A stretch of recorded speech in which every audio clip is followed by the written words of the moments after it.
2023 wasn't a good year for the Carolina Panthers, but I'm trying to make 2024 a better one for myself. Get started on your resolutions with Factor so you're ready for the new year. Factor's ready-to-eat meal delivery takes the stress out of meal planning and sets you up for success in the new year. Skip the grocery stores, prep work, and cooking fatigue. Instead, get chef-crafted, dietitian-approved meals delivered right to your door. With over 35 meals to choose from per week, including keto options, calorie smart, vegan plus veggie, and more, plus over 55 weekly add-ons, you'll have a ton of nutritious and flavorful options to kickstart your resolutions. Skip that overpriced takeout trap. Factor is cheaper and way more delicious than takeout. Get chef-crafted, restaurant-quality meals delivered right to your door, and they're ready to heat and eat in just 2 minutes, which means more time for you. Head to factormeals.com/C350 and use the promo code C350 to get 50% off. That's code C350 at factormeals.com/C350 to get 50% off.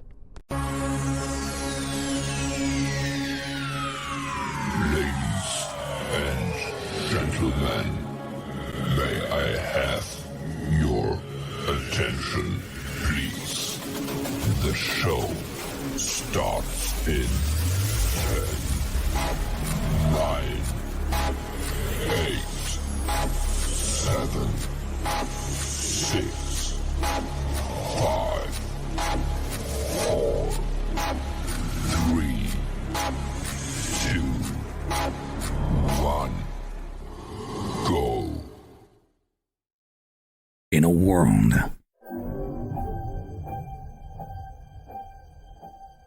where Carolina Panthers fans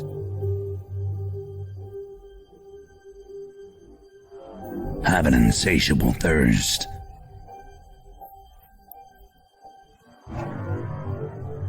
for Panthers news and opinions. Panther fans unite! My name's Tony Dunn. Cody Lashney, how you doing? TK's in the house. How you doing, my friend? The Stat Daddy. But I think Derek Brown, hey man, he deserves that dab on him pick. Dab on him, Phil Snow. Dab on him. All the same, yeah, 100%. We can just Mine is going to go to the fullback. I'm going to dump on the Richie guy. Dab on him, Shaq. I'm going to put the towel on Matt Rule. Y'all took all the good ones. Only one postgame roars ferociously. It's the C3 Panthers postgame show. We did it! We did it, folks. There is a W.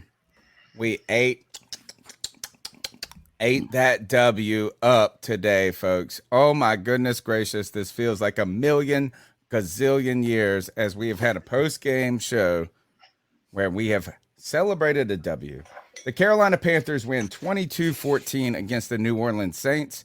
My name is Tony Dunn. This is the C3 Panthers post-game show. We're the longest running Panthers podcast there is, baby. And I tell you, we've been sad and crying for a long time. But today we're celebrating. I'm celebrating, even though I'm going to come in here and be a Debbie Downey, because I don't think this defense is as good as y'all think, and this offense is trash, and the Saints were just terrible today. But Cody Lashney, I'll take anything. I'll take the scraps off of somebody's Thanksgiving table at this point, and I will take you and my best friends and all of these wonderful people here celebrating it. Cody Lashney, my wheel man, welcome to the C3 Panthers post-game show. The losing streak is over, baby. Let's go. We did not go to 10 or 0-10. The Panthers got a W at home. Look, man, say whatever you want about the game. It feels fucking amazing to beat our division rival, dude. Fuck the Saints on every day that ends with a Y. Panthers get a W. We might have to tone down the Phil Snow slander. We might be disagreeing on this today. Hey, man, we're going to go at it as we always do on the C3 postgame show, man. But as always, you know that we're going to do it with the best damn Panther fans in all of YouTube. You already know them and love them. It's our man, Adam Sanders, Drew, Alex Mexpro, Brad Holt, Brian Holman, Dave Hino, Dan Floyd, George West, Hank 3 Rebel, JD864, John B. Jenkins, KV7 Trust, Just Don't Care, Ted Sims, Underground West, Y Big Jordan, and last but not least, the boy 10 Tizzy. Tony Dunn, ain't nothing to it but to do it. Let's roll. I want to see green tags out there. That's what I see. I see somebody's black tag that was green before. Time to be green again. You can join the C3 Superfan Club. That's one way to support us. You can smash the thumbs up button. You can subscribe to the show, or you can call in at 252-228-5098. That's 252-228-5098. We want to know this. I'm asking you guys, is the defense good, great, mid? I'm on that mid joint right now.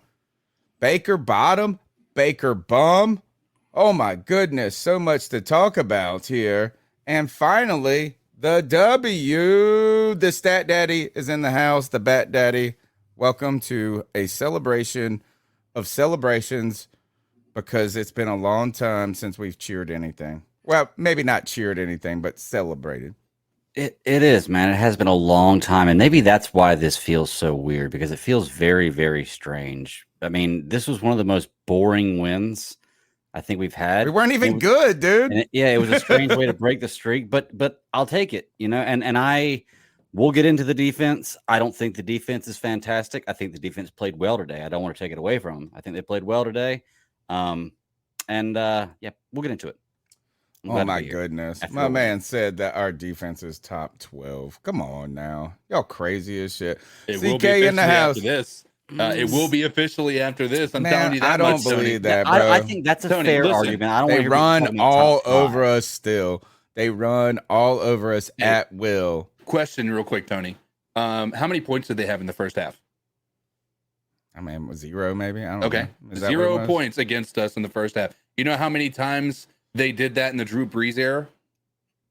4 times in Drew Brees era. How about it's Drew Brees, Okay, bro? Hold on. All right, so let's take that into consideration. What we needed from them is they needed to stop a couple of things. They got a turnover. They got a touchdown off of a turnover. They got 2 interceptions. And they did a fantastic job of bottling up. Outside of that one drive where Jameis Winston literally threw up 50-50 balls 2 times to get them down to the 5-yard line, and then almost threw an interception in the end zone, if not for Callaway making an incredible reach back play to catch that. Yeah. Like you take that out of the equation, Tony. I think you can't say anything about this. When they needed to show up, they showed up. So I'll tell you this, Tony. I understand where you're coming from, because you felt like on 3rd down, like when they were 3rd and 10, they weren't able to stop it. Guess what? They did. They did. And the first half, they were 1 for 4 at one point. They didn't get better, Tony. Like, they weren't better at the end of it. The Saints offense could not do anything against the Panthers defense. Promise you, look, every pass rush we had was generated by a player that was not a defensive front man. That's it okay. was all Jeremy Chin or Frankie Louvu. Number one. Number 2, the chat is mad upset about me being critical about the run stop. But look, when you're up 13-0, you know they're gonna pass and pass. They abandoned the run in the first quarter. The first play of the game, it was the regular 3-3 stack that everybody was upset. Alvin Kamara just shooting it up. Look at the first quarter run statistics, and you tell me they didn't run against us. I understand. Look, the defense played. Finally, they got us a win. And you know what? They got us this win. There ain't nobody else that got it. Nope. Tony, we you held on that to... mute, by the way, Cody, if you were trying to come in there hard. All I was going to say, and then we got to introduce the Bat Daddy. But I already did introduce the Bat Daddy. We're all introduced. So this We're is ready. what I'm saying is that if you're definitely going to be unpopular today because of that last thing that you said. The only reason the Carolina Panthers won this game is because of our defense. Yes, totally. The Carolina Panthers offense is as putrid as it ever was. Dude, I don't want to hear people talk shit about Cam Newton's inaccuracy issues anymore. if you're not going to mention Baker Mayfield in the same fucking manner. This Agreed. dude is missing throws to the flat. This dude is overthrowing DJ Moore. Everybody's been wondering, hey, where's DJ Moore? Where's DJ Moore? Where's DJ Moore? Oh, I know. He is open, but Baker can't put the ball in his fucking hands. When that's he's open. an issue. And that's an issue. And Baker can't do anything right now. Nope. He might be the worst Baker that we've ever seen. And when I say the worst Baker we've ever seen, I even mean that lady at Walmart who don't even want to bake, and she got to bake in that deli area. You know what I'm saying? Mm-hmm. Gosh, he is not cooking shit. And second, he needs to can we preheat the oven before the second half? His best anything is in the second half. This guy started off terrible. Christian McCaffrey, good. Defense, okay. Luvu, fantastic. Jeremy Chin, incredible. Amazing. And Derek Brown got an interception, motherfuckers. But other than that, great interception. Yeah. I'm telling you. Real quick, I will say I'm with you on the fact of I'm not ready to call the defense great. I think they played really well, and I want to give them credit in this game. They played But good. I would say we struggled more in passing than we did in rushing. They only had 79 rushing yards against us collectively. They had 2 receivers have over 100 yards receiving. The key was nobody scored. The key is also that when you get ahead 13 points, you know what I'm saying? You got a defensive touchdown that puts you up 7. Field goal. Then we did not get look, we barely capitalized on offense at all. Think about this is like you could not have really this was our best game this season in some ways and not even that good. Right. You had a That's why it's defensive hard to really touchdown. celebrate. Yeah. You had 2 field goals. But what I'm saying is this is you guys are like, oh, you want to just put out the 89 yards rushing? That's some bullshit. They had 89 yards of those probably in the first 2 quarters. It felt, you know what I'm saying? Like that means we shut them down. That means we adjusted. And shut them down. the game plan makes you pass the ball. And when they are down 13 points, they just literally cannot go to Kamara on 3rd and 2. You know what I'm saying? You got to make something happen. That's what it is. I'm saying this first. I'm thankful. Praise God. The defense made plays today. Praise Jesus. I'm not saying they played bad. I'm just saying this is that I've seen great Panthers defenses and I ain't just walking out here saying top. Yeah, well, listen, I don't think any of us on the show are going to sit here and say that the defense, is the best defense that we've ever seen. I do agree that we're not getting pressure. By who? That's what by anyone. We are getting pressure, but you're right. We are doing it with a lot of blitzes. J.C. Horn got home a few times, but the fact of the matter is like there are many different ways to skin a cat. Right. And the fact that we were able to get things done today, one of the most important things that we haven't talked about yet is our defense through 2 games didn't have a single turnover. Mm-hmm. And not only did we get turnovers, but we got points off of those turnovers today. Mm-hmm. That is this game. I can't even believe I'm going to say this considering the offense. But this game is probably the closest that the Panthers have come in over a year to playing complementary football. Oh, no. You can't say that. Tony, you actually had a tweet. You actually had a tweet that said it wasn't complimentary. You can't say that now. You had a tweet. Right. He's saying this is the closest that it's come. Saying. Yeah, this is the closest that it's come. And our defense is finally taking the ball away. But they're putting points on the board after those turnovers. Like, listen, none of us were even expecting the Panthers to win today.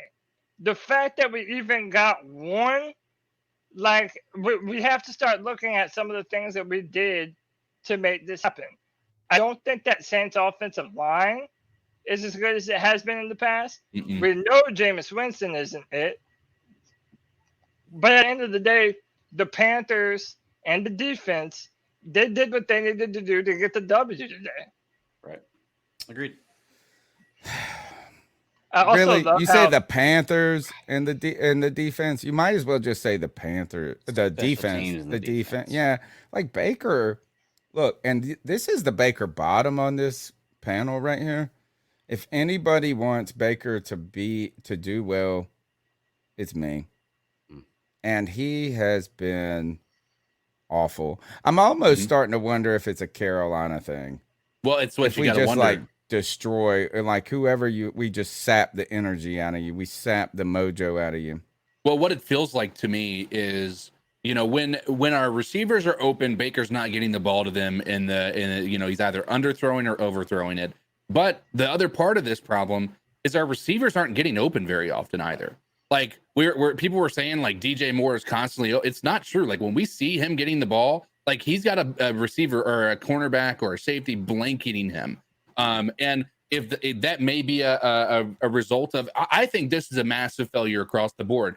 I think that this is a failure in Ben McAdoo's offense. I think I have yet to see this complex offense that he's bringing here that takes 2 or 3 years to really learn. Right? Yeah, that's one. We were wrong. Second is I said I was going to give Baker 3 games to show me, for me to be able to be on his side. He's lost my trust. He's got to earn it back. I don't expect him to be the guy. I'm not going to be defending him because this game potentially was as bad as the game that I said Matt Corral had when he got injured. And I said that he didn't look like he was it yet. Right. And this was not as bad as that game that Matt Corral had in the preseason, but it was close. And I just don't know what the issue is. It's like you've seen him play better football than this, even in his worst years. And that's where I'm so confused. It's got to be an offense thing. I don't understand this. Cody, can you shout out the super chats and any memberships that we got? Look, you can support the show by smashing the thumbs up button, be a part of the show by participating in the chat. The number's 252-228-5098. But if you see these people right here, you give them a special high five because they donated or became a super fan. Cody, give them that love. Yeah, so Just Don't Care, man. He's one of our biggest patrons. He's our patron. Man. This dude is always donating. Shout out to Just Don't Care for the $5. You know we love you. And then Panther Gal 73 with the $5 super sticker. Panther Gal, much love. We appreciate you. Yeah, man. That's our. Let's start with this offensive performance. Christian McCaffrey once again hits 100 and over 100 yards rushing. Thank God that they finally realized that Christian McCaffrey is good at football. And to be honest, I don't even think we used him enough. He went 25. He had 25 carries for 108 yards. But then if you look at this. Well, first, how about this? Is Dante Foreman or Deontay, whatever Foreman's first name is. It doesn't matter. I'll learn his first name when he gets a carry. Right. He ain't had a carry today. Chuba you Hubbard might learn his name. Yeah, I'm never going to learn it. On top of that, look at this. This is the most pathetic. I'm about to give you this pathetic-ass offensive line or offensive statistics here. Baker once again goes under 50% completions. He's 12 for 25 with just 175 yards, 1 touchdown. Listen to this. Our leading receiver today was first-time Carolina Panther Laviska Shenault. 2 receptions for 90 yards. Look, Christian McCaffrey had 4 targets, two receptions for 7 yards. Shi Smith had 2 receptions for 22 yards. Our big-time money man, DJ Moore, had 1 catch for 2 yards today. Yep. 1 catch for 2 yards. This offense is horrendous, dude. Mm-hmm. How is it really this bad? I just don't understand it. Like, It's what gotta is be so? a coaching What is thing. it? It's got to be a coaching thing, dude. Because I am telling you, like, when you watch some of these plays, and you're seeing Baker throw to these guys who you might say he should never be throwing to, because our receivers are not getting open in a lot of these throws that he's making. Like, he's got a receiver or a cornerback just blanketing them the entire time. And I might be losing. If I'm losing, you guys let me know. But No, you're good. Okay. My internet thing just popped up saying something about that. So, but yeah, I mean, I think you've got to. I just don't understand how our offense is complicated. I'm not seeing it right now. Mm-hmm. Well, it's also like as soon as we find a rhythm running the football, like, okay, let's pass. Like everything that the Panthers offense does is so contradictory to the common sense. It's mind-boggling. It's like it doesn't matter who you're talking about. If it's Matt Rule or Ben McAdoo, it doesn't take a fucking genius to know that if your running back is getting damn near 8 yards a carry, maybe still do that. Like maybe continue to do that, especially when your passing attack is non-existent outside of Laviska Shenault being a badass coming out of nowhere and making plays when no one expected him to. And it really makes you wonder, like when you do see the offense finally driving and doing these short underneath passes to Laviska and doing these things, why hasn't our offense done that from the jump?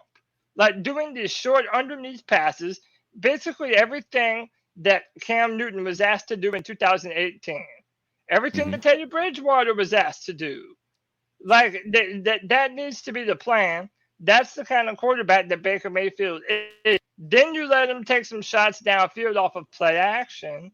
Like it's not a hard formula to figure out, but yet our coaches still, they're still not getting this right. And by the way, look, I'm not disagreeing with you, CK. I want to make sure that we're on the same page here. There were times where there were plays to be made, where there were receivers that were indeed open. Absolutely. And Baker just missed the most rudimentary, routine passes. Flat. I'm talking even easy passes. Nah, that Robbie joint was on. I think that's just a miss. I don't think that was on Baker. I think it was kind of on both. No, Robbie wanted to take it upfield. It was on both, but it was like that other game. I think it was last week when Shi Smith didn't go upfield. Yes, Shi should have went upfield, but I still think Baker could have made that throw. It's the same thing. Robbie Anderson. It's not the same as that. Let's use different examples. You're right, but let's not use that one. Let's use different. Every DJ pass was off the mark. How about this? That was more on Baker Mayfield than Robbie Anderson. No. Even if we don't know unless we know what the play was called. I don't agree with that at all. You have Robbie in the flat, and you put the ball. He was not on the flat. He was going up the sideline. He was going up the sideline. We're talking about different passes. Yeah, we're talking about different plays. You remember the one that Baker threw it at Robbie Anderson's feet, and the Robbie had to go down, and it went through his hands. I think it was like the third quarter. It was third quarter, yeah. I agree that one's more on Baker, but that was still, if Robbie Anderson's the player that he talks like he is, that's a catchable ball. Like you got both your hands. It went Baker through his sucked hands. today. How about this? Can we just agree that Baker was fucking trash we today? can agree with that. And this is the second straight game he was trash. No, the first game I would say he was mediocre. He's been trash all 3 games. He was mediocre. I would say is better the first game. But look, I will say before we get too far away from it, Cody, you were asking why they were going away from the run when it was working so well. It was working well till the fourth quarter because CMC had like 92 rushing yards with 18 attempts or 17 attempts. He ended the game with 25 attempts and only 108 yards. So like his last 8 attempts, he only got 14 or 15 yards out of it. So they ended up stopping him towards the end. So that was kind of why they got away from it at the end, I guess. Yeah. Yeah, I mean, look, I think we can find all the excuses in the world. No, there's no excuses. There's 2 people that need to be on the firing line. You know what I'm saying? That we on the executioner block, and it's Ben McAdoo and it's Baker Mayfield. Not after at this point, it's just them 2 until otherwise. You know what I'm saying? And maybe Ben McAdoo at the top of that list. Right. Honestly, because you got a quarterback in Baker who's trying to reclaim his whatever position. You know what I'm saying? Shrug off this shit that he's the stink or whatever you want to call it. And you're running the entire offense through him rather than you should just make it more balanced. Why are we not Christian play action, Christian play action, Christian Deontay pass? Yeah, I mean, yeah, whatever. Is that it is too pass heavy, even in good sets, even in good down and distance. Now let's turn to the defensive side of the ball. We'll go to the calls in just a second. We're going to get the calls earlier tonight. We're not going to talk for hours and hours. We're going to go to the calls in just a moment. But overall comments on the defense, I'll let you guys go for first. I've said enough. So, real quick, if we're going to do that, I want to make sure we get to these Please, super thank chats you. from these fine citizens. Justice Chapman with the $4.99 says when they introduced our offense, they mentioned Higgins starting at wide receiver today. Was he in the ball game today? Love the C3 family. That's a good question. Like he lined up, but I don't think he got one reception. No, he didn't. Yeah. What is even worse is let's talk about TMJ being inactive today.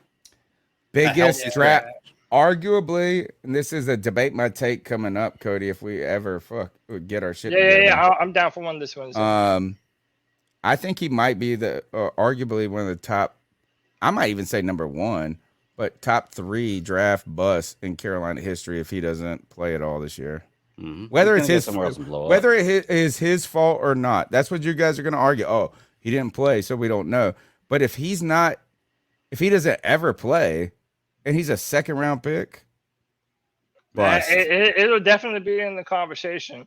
Then Chad Howell with the $9.99. Appreciate you, Chad. He said, let's be happy we're gathering here today with a win. In spite of the obvious flaws that need to be worked out with the offense, let's establish an identity at run first with tough defense team.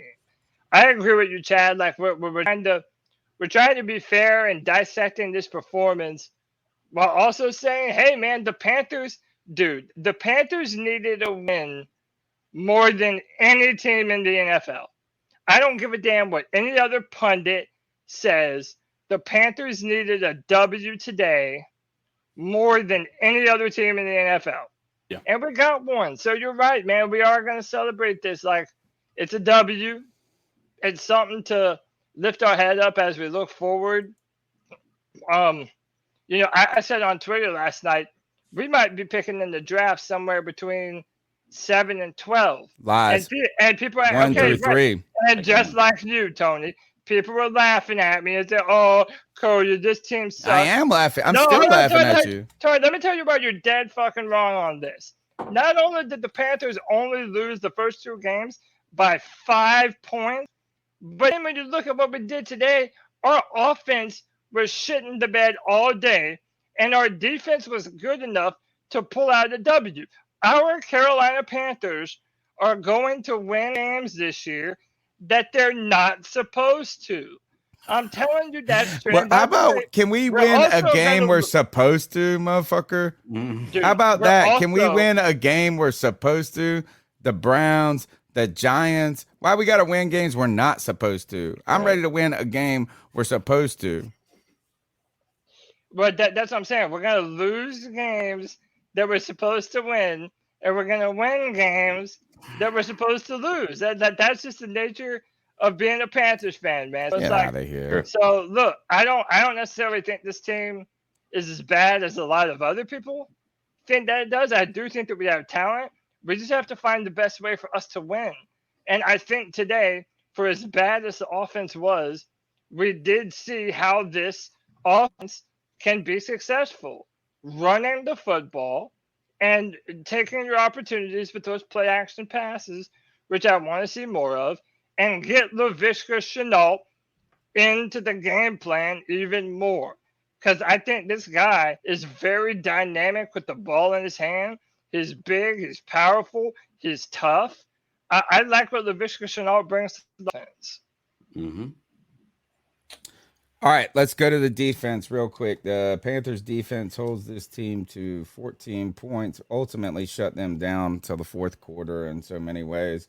Jameis Winston goes 25 for 41, so just over 50%, 353 yards.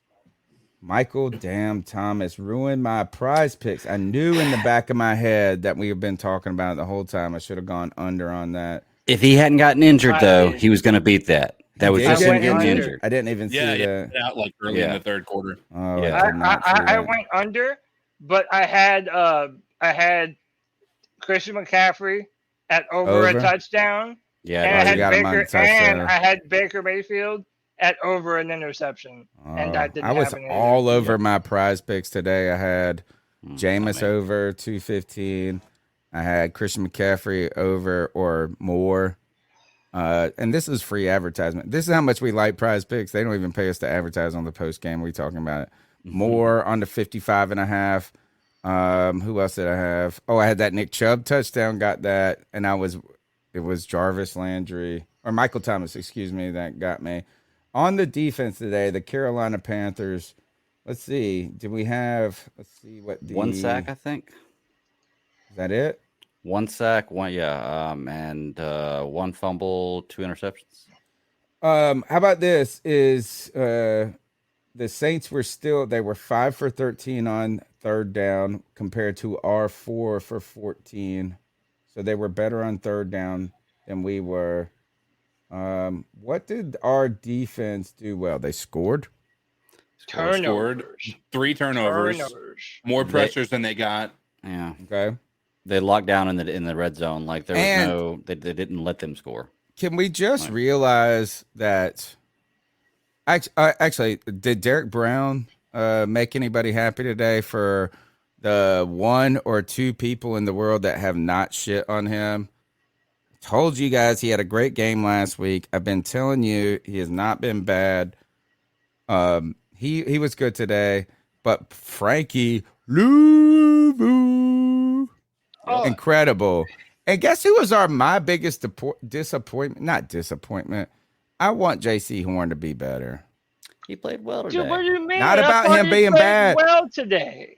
Okay, maybe it's defensive scheme then. But how about this? And we both said it, Cody, in the first quarter. It's 3rd and 6. The Panthers rush 6 or 7. They put everybody in man out in the secondary, right? I mean, you saw blitz coming. Jeremy Chin's going in there, and Dante Jackson is on the other side of Michael Thomas. And it's not that J.C. Horn played bad. Or you know what I'm saying? It's just like 3rd and 6. That's a Michael Thomas play. That's a Michael. Do you want J.C. Horn with? I say put Dante Jackson on Olave. Yes. For the deep speed. Dante Jackson on the possession receiver when J.C. Horn is built for that. That's why. So I misspoke. I don't mean it about J.C. Horn, but man, I thought that's his place. Man up. They need to use J.C. Horn like the Rams use Jalen Ramsey. Yes. Now you might say, "Oh, yeah, Cody, he's not Jalen Ramsey." One, how the hell would you know? You haven't seen enough of him. That's what we drafted him to be. And number 2, he is the type of corner that you like him in matchups. So in this matchup, I want him on Michael Thomas all day. He's just as big, but he's way faster than Michael Thomas. And especially not on deep threat plays. You know what I'm saying? Right. It's one thing if you were saying, oh, we're worried about somebody taking over the top, so we put J.C. Horn on him because we believe in him. But Dante is our speed guy. That is what he's made for. Yeah, I don't get it. I don't get it. I 1,000% agree. I think that we need to move J.C. Horn around. I think we need to use we need to have better movement from our defensive backs and putting them in advantageous positions. And I don't think why did we draft all right, and I'm going to turn the mic over because I dominate the mic so much. I'm sorry, guys, but I am hyped and angry at the same time. Been doing this for 10 years. This is my life up on this podcast. Not my life. I got a lot, but love this shit. I don't understand why we draft a secondary or compose a secondary with like a CJ Henderson, a JC Horn, a Dante Jackson speed, Jeremy Chin, super athlete, and then we build a zone defense. It seems like a secondary that's built for man defense. Yeah. And then we run a zone. And that's where my real problem is here is that and we saw this last week or the week before. It's like we drafted JC Horn. Look, we see him put the seatbelt on bitches in the training camp. Do that. Just do that. I just don't understand why. It's almost like a Ron Rivera thing. Still, you know what I'm saying? It was like, oh, we don't let corners trail people. It's just like, hey, wherever you want to put them, you put them. We'll play the same fucking defense. I find it funny. I mean, I don't know. I find it weird that you're having issue with JC Horn as opposed to Henderson, because Horn had some good plays. He had an interception. Henderson was one of 3 plays that got blown up, and I mean blown up bad. Just guy blew right by him. Should have been a touchdown for them. Like, if anything, that's the weak spot in our secondary, I believe. And I don't understand why you constructed it misspoke, with Greg. him. I misspoke as in that I just want Henderson to be like this dominant force. JC Horn to be this dominant force where we walk out and we're like, oh, we told you. And Do you think people are right. His coaching is like, I just wanted him on Michael Thomas. Yeah. And I just don't understand. How about Do you this? think he can get there, though? Oh yeah. I don't know. But I don't know. I hope how about so. this? How about this? We're not talking about Jeremy Chin enough. I think between he's fucking incredible, dude. No, Tony, me and you were on 2 completely different fucking pages. You don't like all him? the time, dude. Jeremy Chin got mossed today. One of those big plays, it came at the expense of Jeremy Chin. Like, if we're gonna talk about who had a worse day between Jeremy Chin, C.J. Henderson, and J.C. Horn, Jeremy Chin had the worst of those 3. Crazy. Didn't Jeremy Chin also have? He had like a sack. He had a sack. He had the big Jeremy pass. Chin had a how are you He had a talking bad though? play, but he had some really good plays today too. All right. Well, I feel like Henderson didn't do anything but get blown up. No other big play. It kind of lends credence to people like G Baby, who say that J.C. Horn needs to play closer to the line because in coverage he's kind of a liability, and I think that's what I agree with now. Maybe. I don't think he should be a linebacker, but I do agree that in coverage, Jeremy Chin has shown some problems to how he covers guys.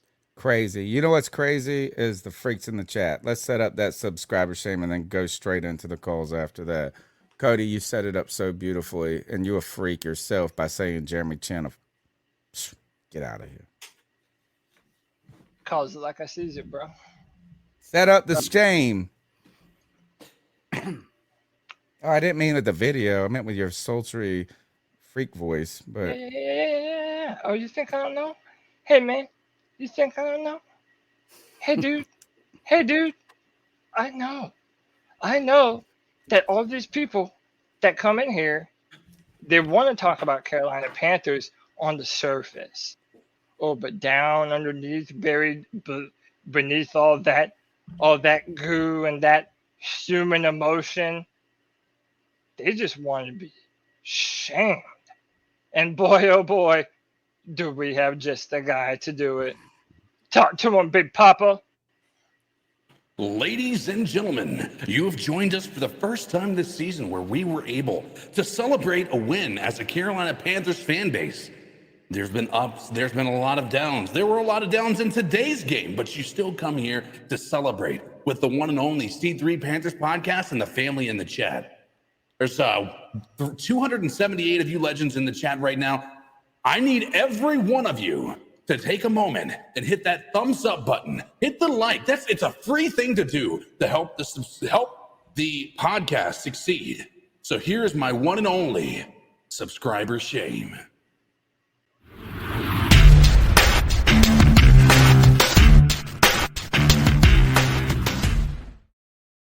Subscriber shame, 270 people, 122 strong thumbs up already. Hit that like, hit that subscribe. Beat up on that notification bell like the Panthers beat up on the Saints today. Help us kick the ass of the YouTube algorithm and help us get in front of as many Panther eyes as possible. Tony Dunn, what we got next for? Oh, I think we got I thought we had a super chat here. we Maybe probably I was wrong. do. Let's go straight. Let's go straight into these cat calls. The number's 252-228-5098. We want to hear your thoughts about this game. Baker bum, Baker bottom, Baker bust. Carolina Panthers. How about this? Come after Tony. The Carolina Panthers defense exceptional, great, mid. I'm on that mid joint. And what do you guys think about Cody Lashley's crazy shit about Jeremy Chin? The number's 252-228-5098. 5098. Let's get in these calls, Cody. Let's do it. You know what time it is? So what are your thoughts on catcalling? Yeah, it's pretty. You shouldn't do that to somebody. And how did that make you feel? Very uncomfortable. So how do you think catcalling makes the person feel? It feels good, like. Who's that cat sitting in the back corner with his face buried in his nose? Who's that kid that can use one? Yo, what's good, C3? JD864. Hey, calling in, celebrate with you guys, with the rest of the fan base. First dub of many to come. Said on the Friday free-for-all, I expected this defense to get 3 turnovers. They did just that. I'm pissed because if I could bet, but Hawaii doesn't allow people to fucking gamble, I could have made some money. I'd have been fairly accurate on some of these predictions, minus us taking L's. But, hey, we got the dub this week. Good shit. Good Sunday. Got to get back to the crib. My son wanted some milk. We were out. So, yeah, it is what it is. Keep promising. The most optimistic. Look, he has been optimistic through all of this. JD has been on the Friday free-for-all coming in, trying to temper people's hate, trying to temper people. And JD864, and well, first, we know why he's always optimistic. He lives in paradise. He lives in Hawaii. Right. I mean, the only thing that he's not optimistic about is how much it costs to live there. It must be so expensive. The number's 252-228. He called 3 turnovers. Let's see what else you guys got. And I'm so happy that this setup is working. New setup. We went to the first call and it worked. Let me know if it's too loud, too soft. Can adjust. What's up, C3? It's Anthony. There's like 3 minutes left in the game. Thought I'd call in and give my thoughts. Man, I know we won this game, but it wasn't convincing at all. Okay, we're playing a Jameis team and he's got a hurt back. He's still throwing for like 270 yards. 300. I mean, Baker still looks bad. This offense looks bad. And it's like when they do put in the playmakers like Laviska Shenault, oh, we have big plays. They just now figured that shit out. The one game I wanted to lose in my whole life as being a Panthers fan was today. And, of course, we win the game that could have potentially put the nail in the coffin for Matt Rule. It's fucking frustrating, man. I don't want to be on this path with this coach anymore. I don't care if it looks like it's turning up. We've seen this play before. Next week we got the 49ers, the Rams, and the Bucks. I mean, man, we're not playing an injury-riddled team. We are going to get screwed because Baker's stats look worse than Darnold. And, I mean, DJ Moore, there's no separation from anyone. The defense looks great. That's awesome. And let's be honest here. The defense literally saved 6 points for the Saints. So the defense gets all the credit today. They literally scored a touchdown and they blocked they blocked a field goal and they missed a field goal. So you get what I'm saying. I mean, it's not a convincing win, and this is the worst part about being a Panthers fan. We've seen this last year, beating up on these injury-riddled teams that are not contenders. I mean, man, if we lose, I kind of want us to lose these games. I don't want Rule to be here, man. And even as a Baker fan, I don't think he's the future of our team. Oh, well, that's clear. I don't want to go down this path getting wins. I'm sorry. I know it's but you guys say fan how you want to fan. I mean, I'm not wanting to we're not going to hate you on this. I want us to be in like a losing franchise. I want us to lose so that we can restart. Because you're still seeing a Matt Rule managed game. I mean, we can't even put up 30 fucking points on offense. It's just frustrating, man. You guys take care. Keep pounding. Give me your thoughts on what I told y'all. And C3, you're the best. First vote for call of the show right there. I like that. Look, I'm gonna give it the applause. You can hear that? Mm-hmm. And I'm gonna give it. Look, I like when anybody says I'm a fan. How I'm gonna fan. That's fine. I fretted with this idea too. Did I want a loss or did I not? You asked this, Cody, last week on the show about the Giants game. Did you secretly want a loss? Kind of that thing. I say this is that there's kind of two perspectives here. I felt like if we got a loss here, I would really understand in many ways what I would think should be the trajectory of the team and like what I'd kind of be rooting for going forward. Like it would be very hard for me to find a pathway to, let's try to win 8 or 9 or something. If we would have lost today, I felt like I would have probably jumped on the tank train or the tank ship or whatever, Right. whatever. But I'm very happy and I was rooting for a win because, man, on the other hand, I'm sitting here thinking about doing all these post games, the whole season. I mean, first, I want us to win no matter what. In fact, in my heart of hearts, I always pick the Panthers to win. That's my thing. As I said, I will not pick the Panthers to win until they actually win. And I still thought we could. I wanted to pick pick us to win against the Saints this past week. This show would have been. It's not this show. Sometimes you do big numbers on post game shows when you get shellacked. Mm-hmm. Right? Like if we would have lost today, I bet you the numbers on this post-game show are double. But I don't know. No, I think they would be today, but not in 8 weeks. Right. You know what I'm saying? And to me, I've seen that. It's just like we're about to have the same conversation for the next 8 weeks. So now what we got is now we can start saying, can we build off of this defensive performance? Can we get Baker Mayfield maybe cooking? Can we get something? And I think right now the question is going to be, is that how long do you have to watch this Baker Mayfield performance till it's time to start saying, should you bring in Sam Darnold when that ankle is healthy? Well, it depends. I mean, it could be now. There's some people in the chat are saying it's time now. So I want that question. I'm going to put the question first to the callers. The number 252-228. 5098. Let's go around the horn real quick. What week do you believe that if Baker Mayfield continues to be this sub 55% completion, sub 200 performance? I don't even care about the interceptions.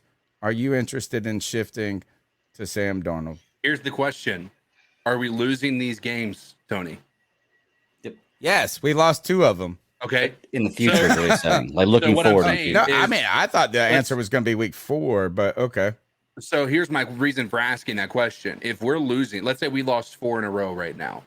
What gives you the better chance to win? Keeping Sam Darnold bringing Sam Darnold in, or keeping Baker Mayfield in? I cannot see how Sam Darnold could be really worse than this at this point. Exactly. So why change it up if we're losing and you want to tank?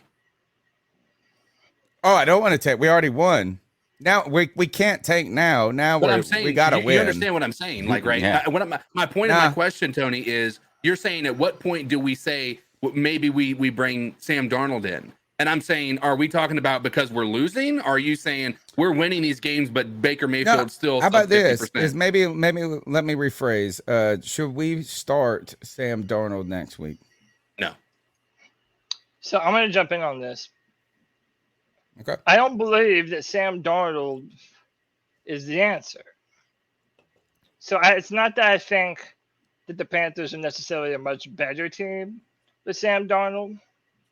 But what I do want to say, we are on opposite sides of the fucking. I think this is undeniable for people that are looking at this without the rose-colored glasses. Sam Darnold had better numbers and put up better performances through 3 weeks with the Carolina Panthers than Baker Mayfield had. So why aren't you on the Sam Darnold train? Because I'm under the illusion that Sam Darnold is all of a sudden like the answer, because I think the play calling isn't going to change. And I think at the end of the day, the coaching staff is kind of throwing the talent under the bus a little bit. But the overall point is that I said at the start, both of these guys are some basic ass bitches at best. At best, they're basic. And one of the things I think Sam does bring to this offense that Baker Mayfield doesn't is his rushing ability. He's a big, strong guy that can move around. We saw that last year. So I do think I feel like you're saying all the things that should bring Sam Darnold in, Right. but then actually saying you don't want to bring in. You just said he does everything better than Baker, but you don't really care. Yeah, I mean, I don't, because again, I don't think that all of a sudden, if you put Sam Darnold in, like all of the offensive woes are going to go away. He's not that kind of quarterback. But the point that I was trying to make in the offseason is that everyone is pretending, oh, like, hey, at least Baker Mayfield's not Sam Darnold. Dude, the difference between them is negligible. It's negligible, and it always has been. Baker has been so bad, Greg. And this is coming from a guy who is very excited. I like, if the only argument that I have against the switch right now, Baker, like is bringing in Darnold. The only thing I could say is this, is that Baker isn't mentally defeated when he has a bad start or a bad game. Like if Sam Darnold would have played that first half or that first quarter, it would have been completely over. But I'm holding on by the skin of my teeth, Greg, to want to think Baker is going to be any good. I'm just continuing to hold out for the idea he's just got to cook at some point. And at some point, I got to get rid of that idea. I'm right there with you, man, because every time he hikes the ball, I'm just like, all right, this is going to be it, man. We're going to see a great drive. I was in the chat earlier, and I was like, all right, here we go, y'all. Next drive is going to be a touchdown drive. Baker's going to go 5 or 6. Then I deleted it because I was like, no, I don't want to say that because it's probably not going to be. And I'm right there with you, man. I wanted him to be the answer. I'm willing to admit that I was wrong with Baker. It doesn't look like. We are wrong until we're not. Yeah, it Right. doesn't look like he's the answer. We're wrong until we're not. I think 3 weeks of it is enough evidence to say right now, like it's not clicking. We can be positive, right? And I think we all had been with Teddy Bridgewater the first 3 weeks of the season, his year. With Sam Darnold, we were positive the first 3 weeks. Baker Mayfield didn't get that positivity from anybody, by the way. Everybody was so tired of poor quarterback play. Everybody already expected him to fail. So he's already coming in with a bit of a handicap in that respect. So I gave him three games, and I haven't seen a guy who has elevated this team to a better team. Here's my problem. He's not playing well, but neither is any of the offense outside of Christian McCaffrey. And Chenault coming in here and doing something incredible, which I don't think any of us would have thought he was going to do, and just providing a spark to this offense. This is a failure across the board for this offense. This isn't Baker Mayfield is horrible, right? It's Baker Mayfield is bad. Our wide receivers are bad. And argument our against offensive coordinator is worse. Offensive coordinator, the coaching has been bad. Our offensive line has been subpar. They've been better than last year, but they've been subpar. Ike Ekwonu has not been a world beater yet, and I'm hoping he's going to That's grow fine. into that. I don't care about that one bit. But to that point, there's been a failure across the board. I gave him 3 weeks because I feel like 3 weeks is plenty enough time to make up for the fact that he was in this competition for 2 or 3 weeks, right? That competition has been long over. That the hopefully the comfort level should be coming by now, and it's not. I'm also, again, and I mentioned this earlier, Ben McAdoo's offense, he claims it's this super complex offense. It's right? not. It's nothing. It's just a spread. It's just but why try to make a super complex offense? It doesn't make any sense at all. You're already playing one of the hardest games. That's so irritating to me too, Greg. Cody, get ahead, shout these supers out. Cody Lash has got some business to take care of, so we're gonna give him the rest of the afternoon off. Justice Chapman with the 199 says Cards, 49ers, Rams, and Bucks next 4 weeks. And it represents an opportunity for us to show this offense, hey, these kind of performances, they are not going to cut it against these kinds of football teams. So Can I block let's PG and hope. Zeke? PG and Zeke's come as McCaffrey is slow. He can't run up the middle. I feel like he should be Let him blocked. say whatever the hell he wants. You need to must not super watch chat. The- You need the- to super chat to get that comment read, and I even read it for free. The only people I normally block, or if you're talking like I know. mean I'm shit not gonna to block us him. It was a or metaphor. people in the chat. No, you're right though. That guy's stupid.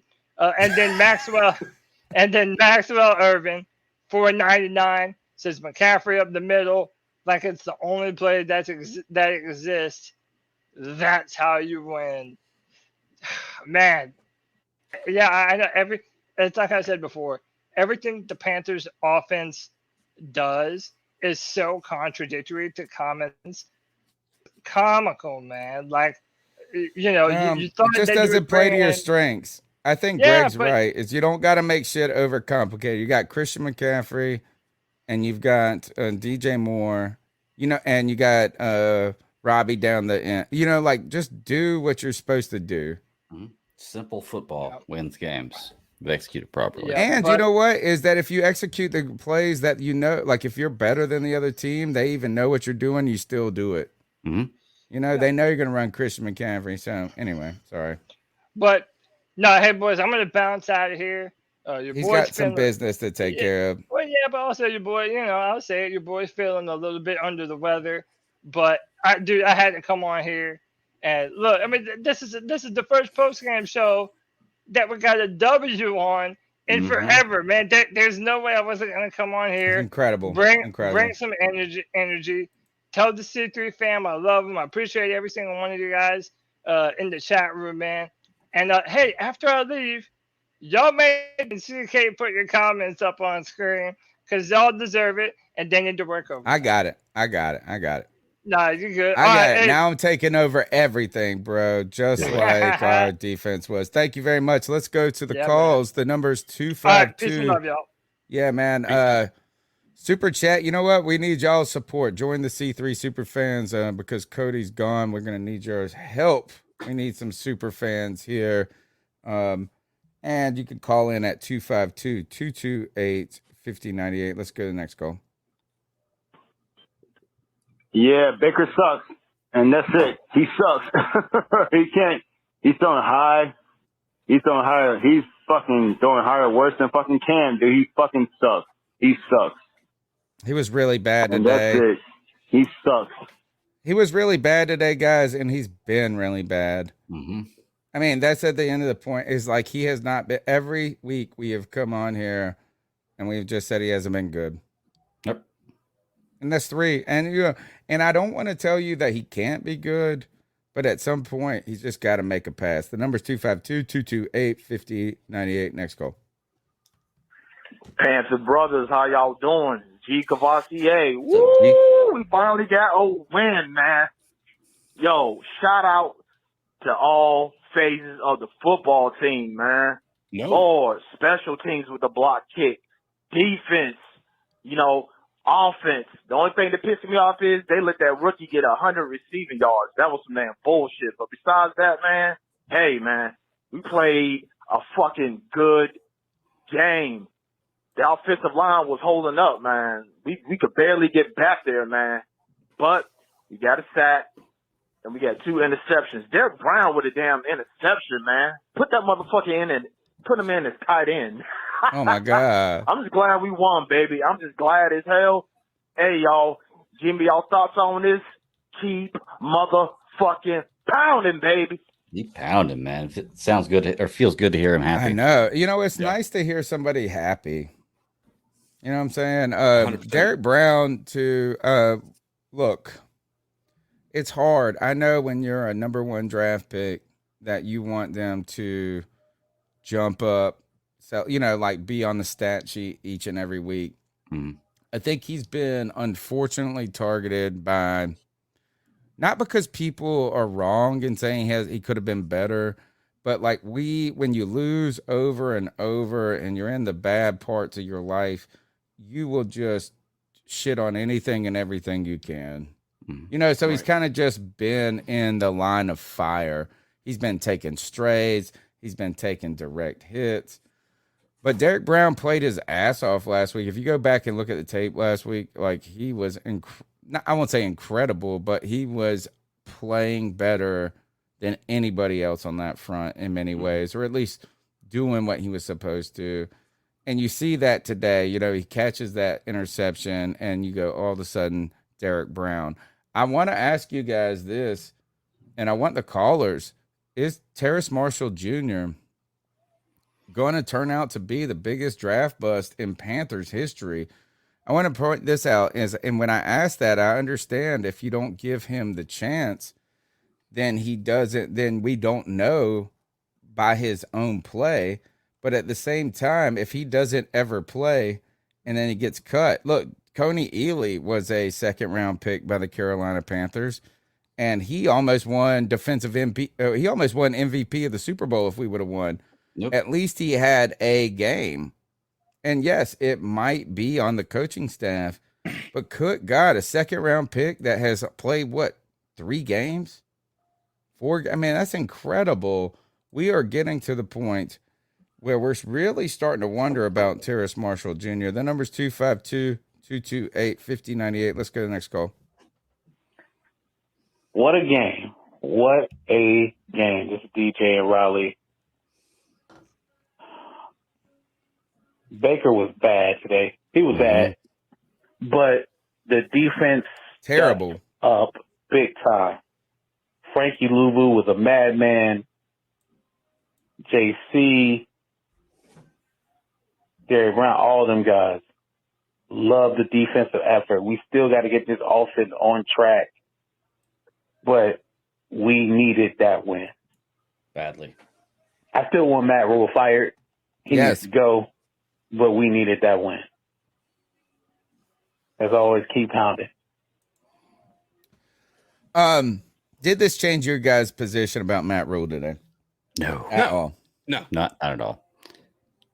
Because where Matt Rule has been failing for the last few years, he still continued to fail, and that is putting together an offense that can do anything. We've had a decent defense, and we've had the defense have great games over the last few years.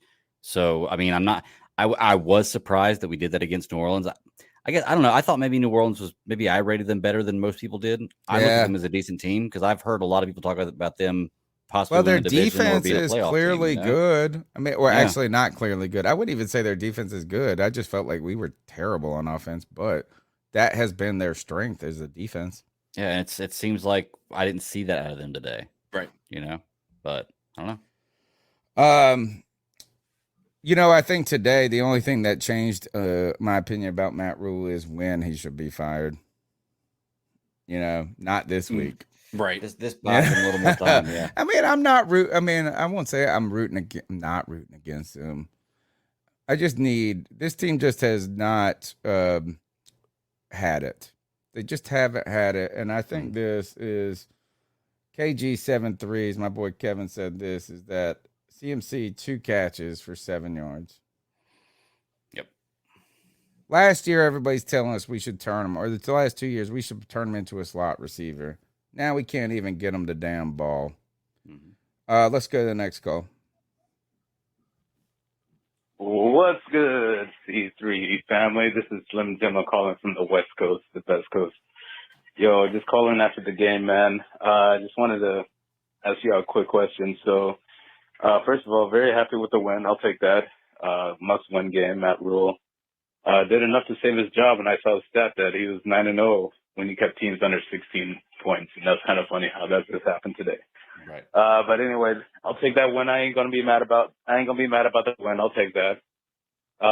But you know, one thing I want to talk about is how trash our offense has looked. In 3 games, man, we look like absolute shit. Is it about that time to go ahead and start looking for Sam Darnold to get off the bench? I don't know if I can stand another game with Baker Mayfield throwing less than 50% on his passing, man. It's kind of pathetic. He's missing too many fucking wide open receivers, just easy plays. He's just not, I don't know what's going on.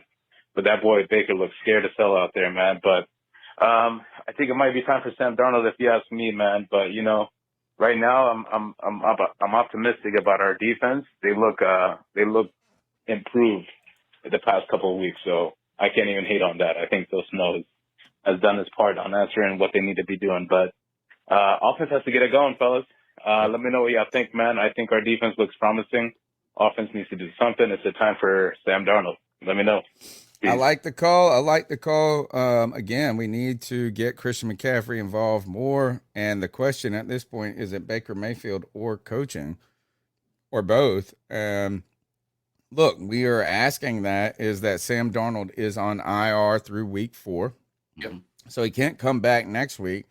But I really think if we have next week a similar performance that we had today and last week, not only is that a legitimate question, I think it might be beyond realistic. And this is from a guy that I thought myself thinks that we needed to move. Like, I thought Baker's going to give us the oomph, and he just hasn't had it. The number's 252-228-5098.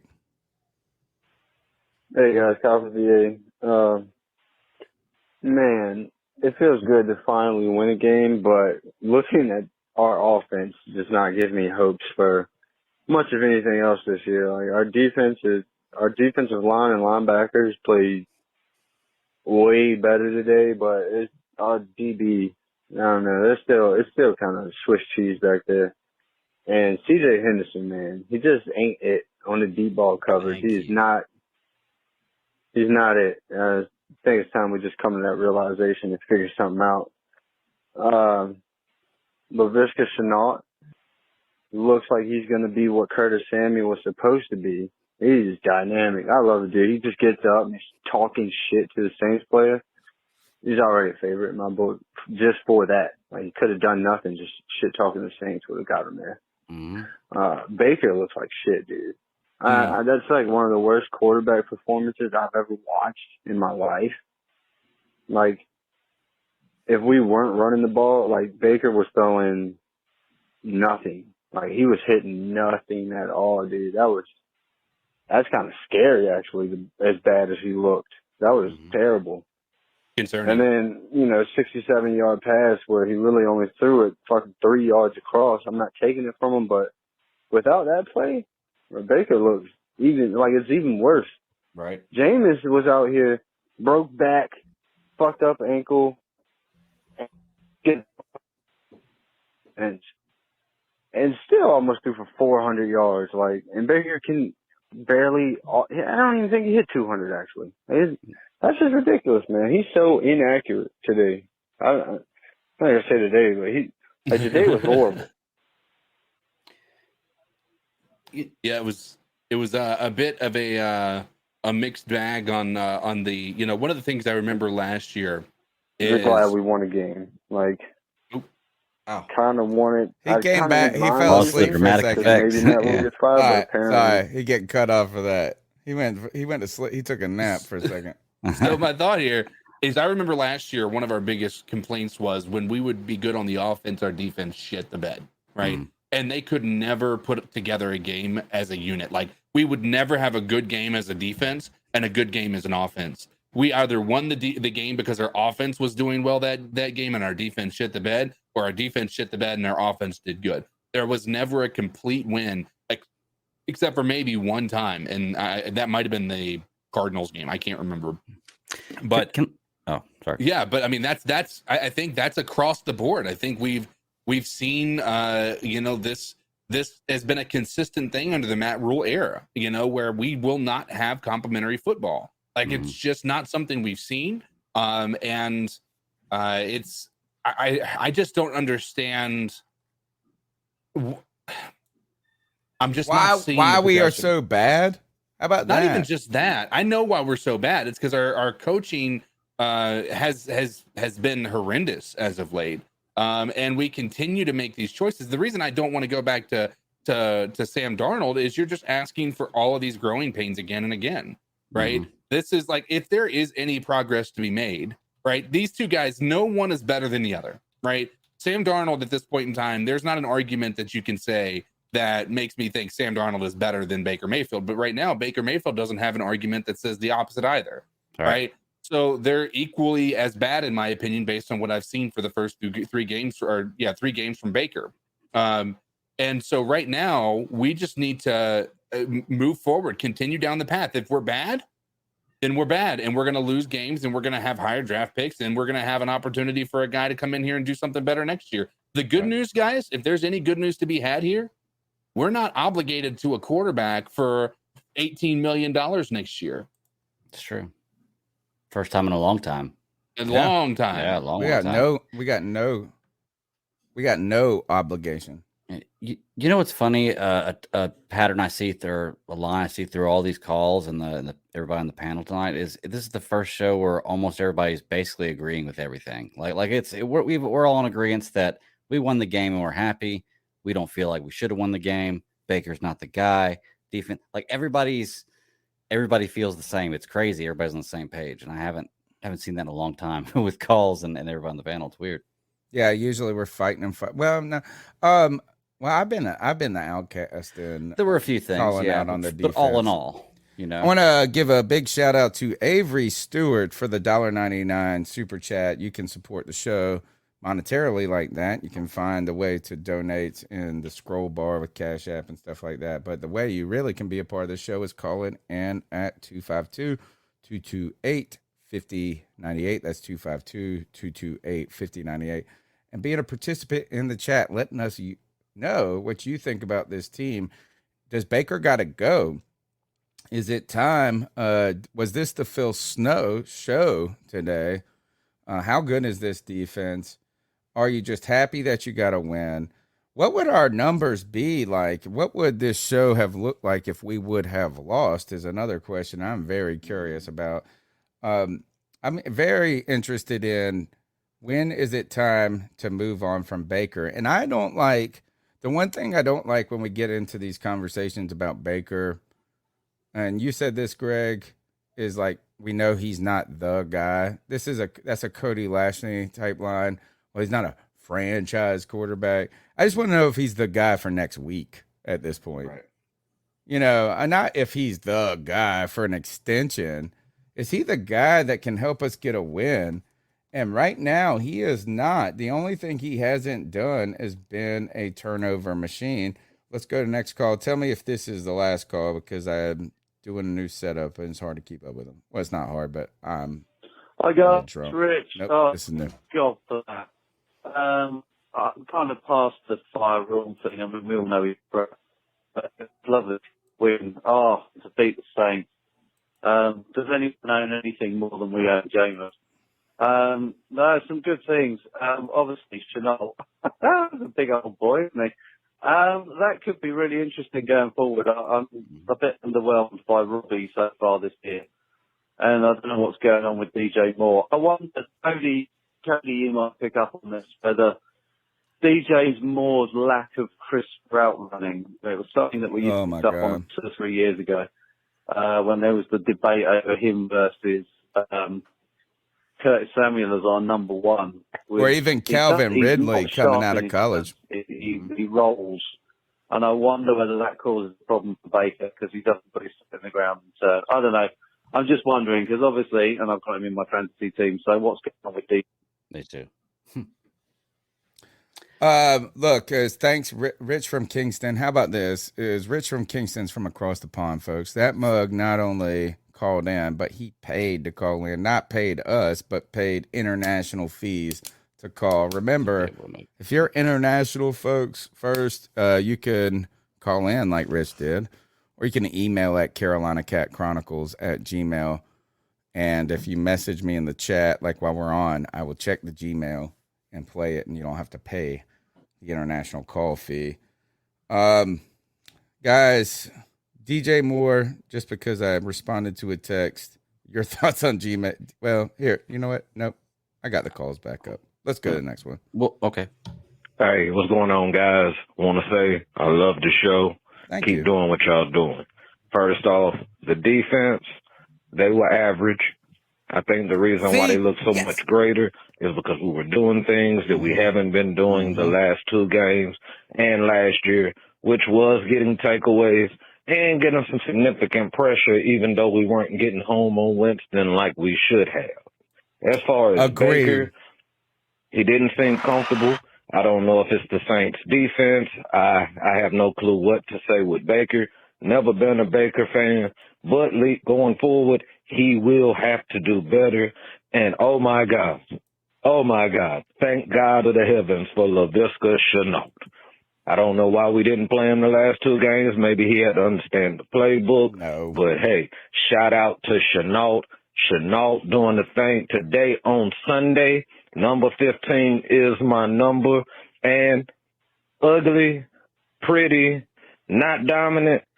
A win is a win. We got to clamp better down on defense in them last final minutes. But overall, after taking what we've been taking for the last 9 games, today is a great day in Panther Nation. I salute you, C3 Panther Podcast. Let's try to take this momentum to the next week. Keep pounding, baby. I'm out. Great call. Great call. He's right. I feel like the defense was mid, but they did things that they haven't done, which is take away the ball. We got ahead.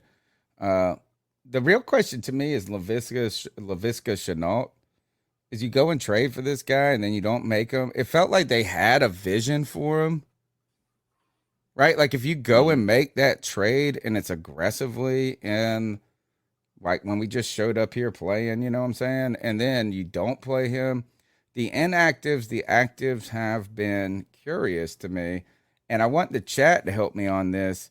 Did we see who was the, not Big Snack, who was the defensive tackle that got called up today from the practice squad that was controversial? Davion Nixon.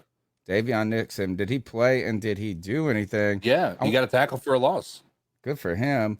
And I also want to put this comment out, and I lost it because my producer left, and I was thinking about this, is my boy Kevin, KG73s, who has been very generous, not only as a super fan, which you can join to be a super fan, but donated those tickets and been great with his time and energy and input into the show. He said, you know, this offensive line, and I've missed the comment, I can't find it, but he was talking about how this offensive line hasn't been bad. And I'm ready. I'm gonna tell you this, is I agree. Is that you can tell me that Icky's had some struggles, this and that, but I have seen, and I don't know if bad hasn't been bad. I don't know, whatever your, I guess, whatever the line is for you to say bad or not bad. But I will promise you this, I've seen a lot worse Carolina Panthers offensive lines than this one. Sure. I'm not sitting there going, oh, offensive line. I'm giving 0 passes to Baker Mayfield, bro, for this offensive line. And I gave a pass to every quarterback, Teddy, Sam, Cam, Blam, Jam. Anyway. Yeah. Damn. No, I mean, again, the only thing I say is this is a failure across the board. Like I don't put more of this on Baker Mayfield. He did bad. Again, I don't think Baker Mayfield is a horrible quarterback, and I don't think that he was the reason that we would have lost today if we lost, right? I think that we have a failure across the board on our offense, and we need to fix it. And it starts at the coaching. This offense is not We're starting effective. to ask if McAdoo is and for someone who was very optimistic about McAdoo bringing some fresh blood into here, experienced play calling, he's been. It's not individual play calling. It's not like this call, that call. We could nitpick on any call. It's just been not playing to your strengths. Christian McCaffrey, DJ Moore.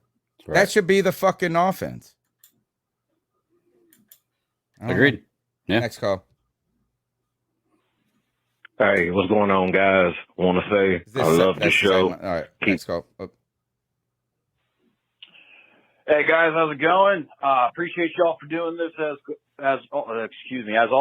Can't even talk. So I got a question for y'all. I think that Baker Mayfield is a really good quarterback. Oh my God. Obviously won Heisman in college, set the record for touchdown passes as a rookie.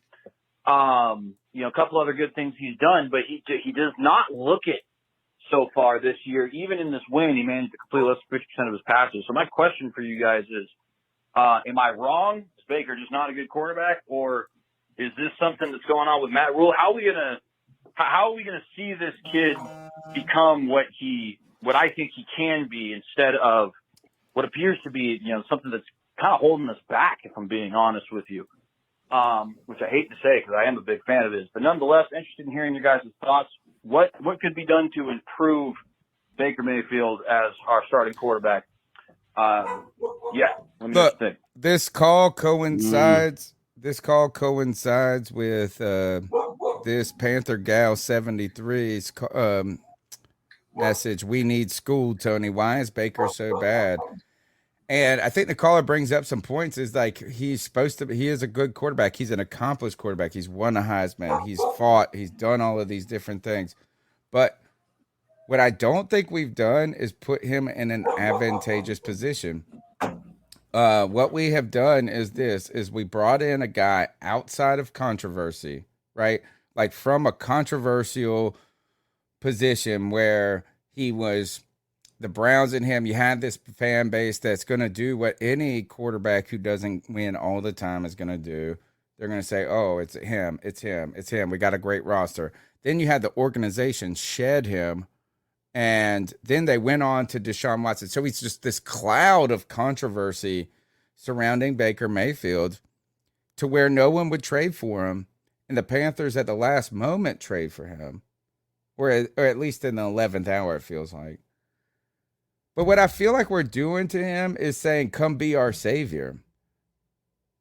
And we didn't need to do that to him. We should have put him in a position to just play ball a little bit and not say, almost like what Matt Rule was saying last year about Sam Darnold. You remember Sam Darnold comes in and he goes, we don't need him to be a leader. We just need him to come in and play quarterback. They have, from the offensive scheme, from the get-go, said it's the Bake Show. Right. And it need not be that. And I think we need to do more play like, look, we're getting 3 yards a carry. We should almost just be a run, 3rd and 3, and let's see how it goes every time. But we're not doing that. So while I want to shit on Baker, I just also feel like, again, it is it's the Bake Show now. And I don't know if that's advantageous for him or anyone that's coming into a new place with the shroud of pressure. He's in a pressure cooker, just like Sam Darnold was in a pressure cooker. Can we hit the release valve on the pressure cooker and let some pressure out? Yeah, he came into a bad situation. Yeah, as a terrible fucking team, terrible offense. Right now, he sucks. Baker sucks. Burnt bottom. That's what I got. Let's go to the next call. Tony Dunn, this is Matt MJF, and I want to say thank you for sending me the towel for being one of the picked callers last week. So that towel is in my golf bag, so thank you very much. Also today, I want to say that the unsung hero of today's win is offense coordinator Ben McAdoo, because he figured out that Baker Mayfield was sucking. So he changed up the game calling plan, and he was calling more short passes, crossing routes, giving the ball to Christian McCaffrey more. And he got that number 15, the ball. He got that guy the ball, so that secret weapon came alive for the Panthers today. So, gentlemen, keep up the good work. Bye-bye. Well, you're welcome for the towel, but I don't know if I agree entirely with McAdoo, except for maybe I think McAdoo at times realizes that he wants to call a pass and then he hands it off to Christian. Like he's like, I want to. I don't know. Christian's got to be a bigger part. And I know we spent 2 years, not me, saying we need to give him less touches than this. Fuck it. I'm about I feel like he's a rental car at this point.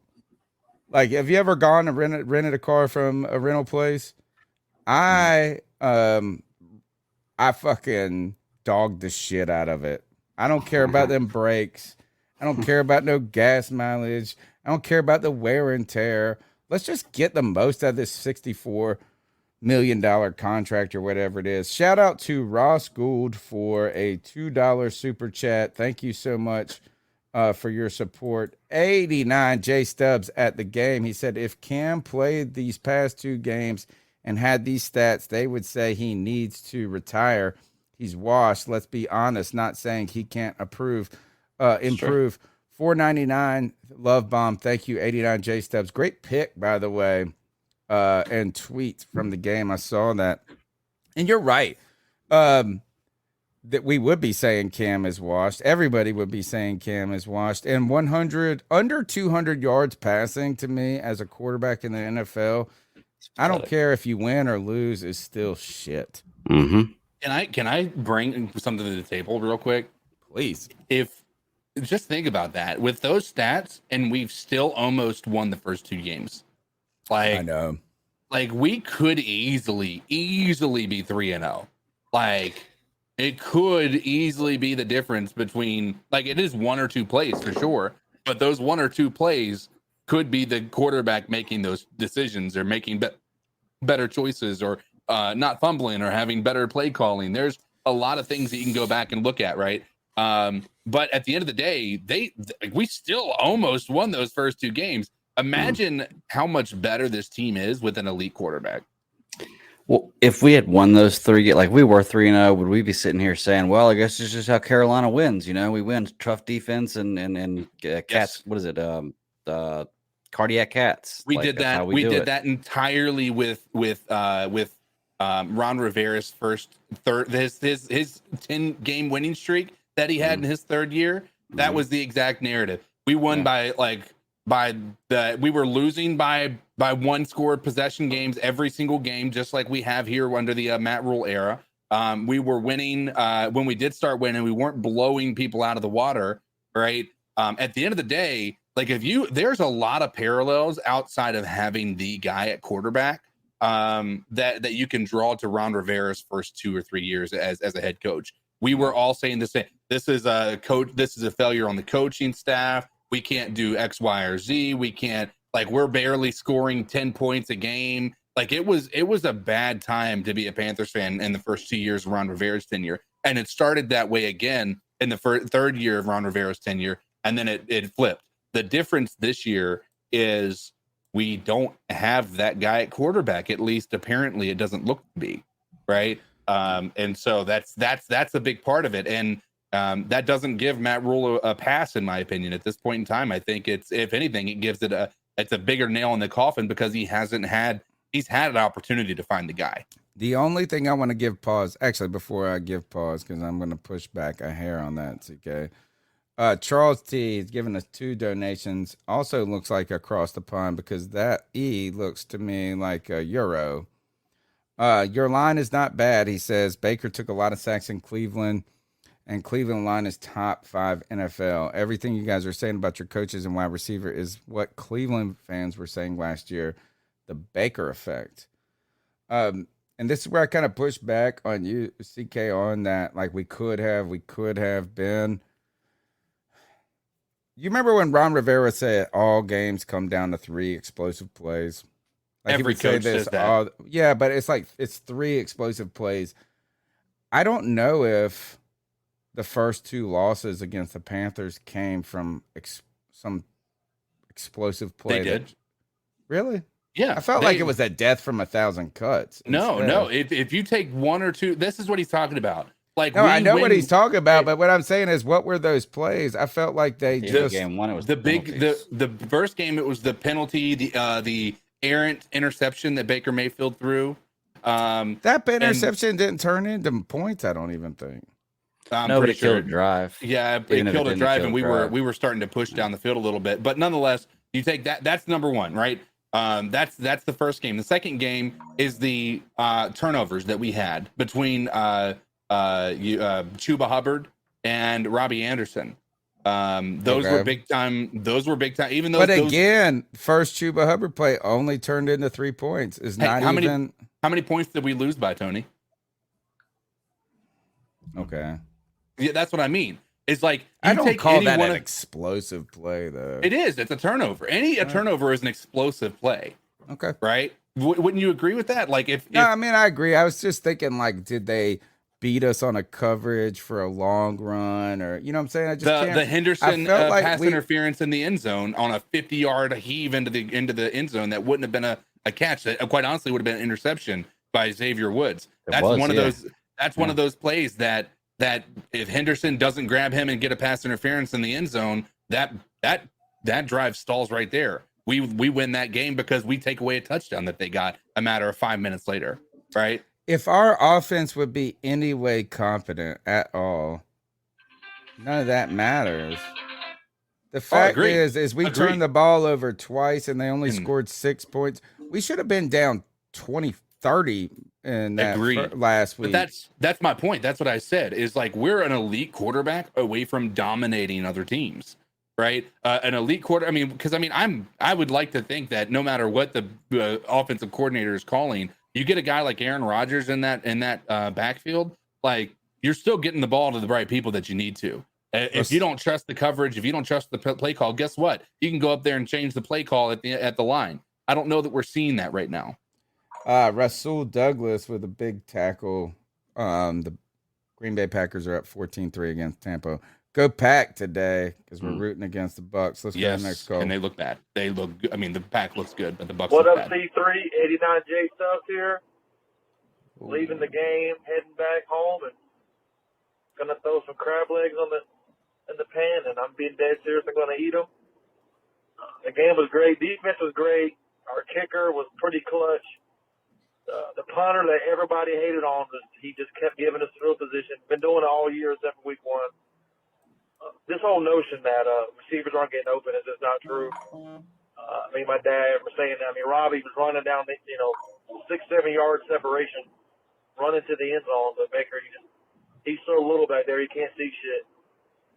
We need to give DJ some of them Chenault plays where he gets the ball with the blockers in front of him.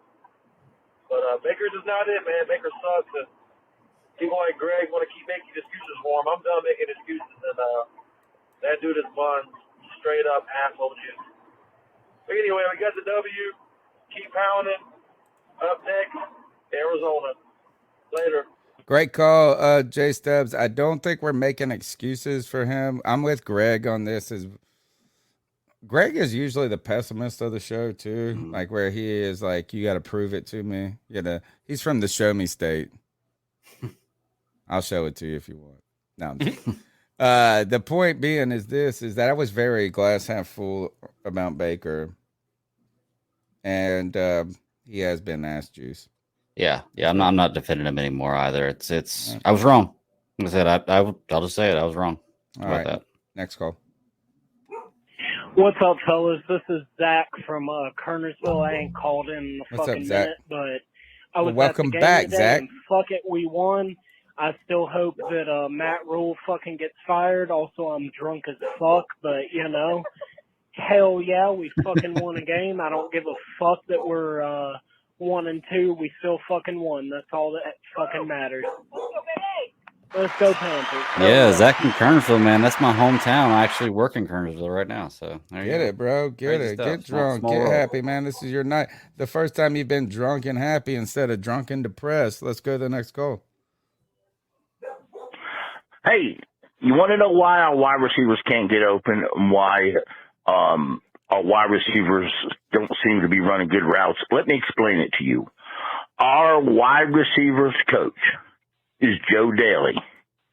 He comes to Carolina with 14 years of experience at the college level. Boston College. Now, let's be clear. These weren't leading wide receivers. They were assistant wide receivers coach. They weren't even the top wide receivers coach. They were the assistant to the wide receivers coach. He has Boston College in New Mexico, Liberty, Bethel and Cookman, Kansas City, and Buffalo, and he played at Nebraska and North Carolina. That's it. That's the extent. Oh, by the way, he did work exclusively with Zay Flowers, trainer once. I don't know what that has to do with anything, but that's just the fact. He hasn't really done anything of. That's all he's ever done. And he came here to be your wide receivers coach. So if you're talking about shitty hires, Matt Rule should be fired just for that. But it was a great win, by the way. But I think it was a win because the Saints were hurt. more than we were good. Kind of like when we beat them last year. So, but I'll catch you later, and I'll fancy pickle out. Catch you on later. Look, we're ready to take anything we can get with this win. But if you think the Saints played a good game today, then that is not true. No. Did they play the game that maybe they usually could play? Like we had Alan Oler come on the beat check, and he's like, "We're a playoff team. We're super." I was looking at him. I couldn't say it to his face because we stunk. I was like, "Serious, James is gonna take you." Blah blah blah. They didn't have a good game today. They did not have a good game today, but we will take our win no matter. However we can. Two comments I want to highlight. Number one, Charles T, again, from I assume across the pond. He knows what's up. He knows how to support a podcast. Hits us with €5, which is probably $6 in American money. And after YouTube gets their cut, $3 for us. You guys sound just like Cleveland during Baker's time there. Fact is, everything has to be perfect for Baker to be good to average. And right now, I wonder if he can even be good to average even when it's perfect at that point. He really just has been stinky, period. And it's been play calling. It's been some different things, but there is nothing that he has done right now. We are fighting for him without a cause. We are fighting for a king without a crown. And the other one I wanted to put up this. Actually, Greg, you had something to say. Go ahead and jump in before I hit this coming up. Honestly, I'd forgotten what I was going to say before. Okay. All right, good. Let's go to the next comment, which is CMC had 27 touches today. How much more are you trying to play him, Tony? Mm-hmm. Because, all right, this is a cool question. I think this is a good comment. Is because I said the game plan doesn't funnel through CMC enough. But to put some of this in the context, I think that because you're up so much early in this game, of course, it's going to funnel to the run game. So he had 25 attempts in this game. But if this game was closer, do you think he would really have 25 attempts? And then the other thing is incredible to me is why did we even sign Dante Foreman? He didn't even have a carry. If you get late in this game and you're up by that much, why are you pounding CMC up the middle? I want him to be a part of the offense and the game plan, but not the battering ram, I guess. Right at the end of the game. I know that you wanted to get him over 100. I almost felt like that was their entire goal, is to get him over 100 yards.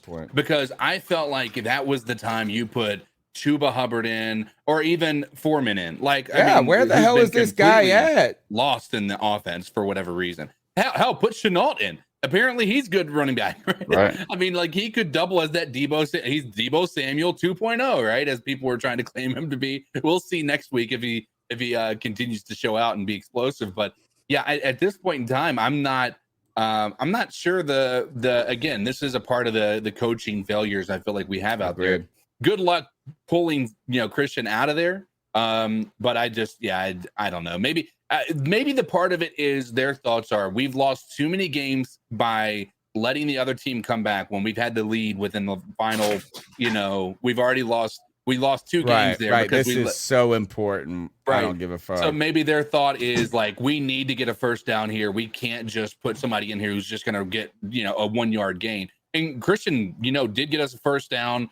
Or came close to a first down, and maybe there was a potential there. I could see that argument slightly, but at some point you just got to say, all right, let's get him out of there. This will be the first, if he's healthy after this week. I saw this on this little stat. This will be the first time that we'll have a healthy Christian McCaffrey in week 4 since 2019. Oh, that's a good stat. Speaking of stats and Stat Daddy, can you look and see how many likes we have? For this show, 268. Right.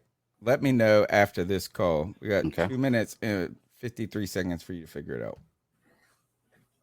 Hey, what's good, fellas? Corey calling in. Know we get one call, so I'm gonna make this. What I'm saying? I got my notes. I'm ready. I got all my basically it takes for the game. I'm just gonna read them off here. But first things first. It feels good to win. I'm not gonna lie. shit was not the prettiest game, and I don't think we're gonna have any pretty games from this team where we just look like we can, put everything together at once. But it's always good to beat the Saints, dominate the Saints at least on one side of the ball. Yeah, man, Jameis Winston against the Panthers, like, never bet on it. If Jameis Winston came out and beat us today, that would, like, really, really, like, now we ain't got shit to stand on at that point. Like, he's never played well against us, even when he was in Tampa Bay. Shout out to Derek Brown. My man is getting better each and every week. It's looking like he's playing the hell.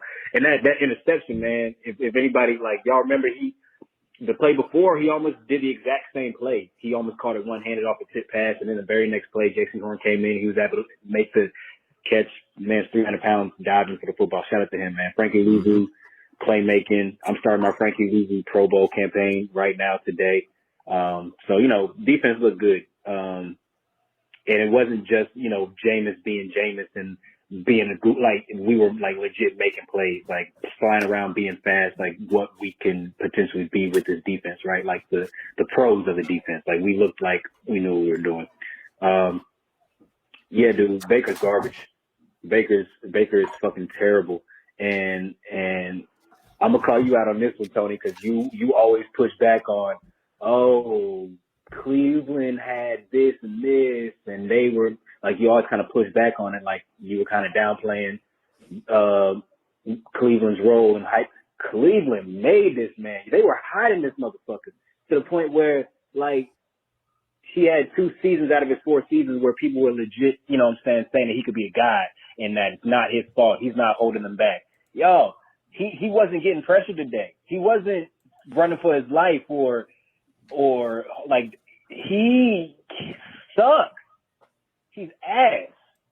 Rashard Higgins played today, didn't get no catches. I don't know if he got any targets. Like, that's supposed to be his guy.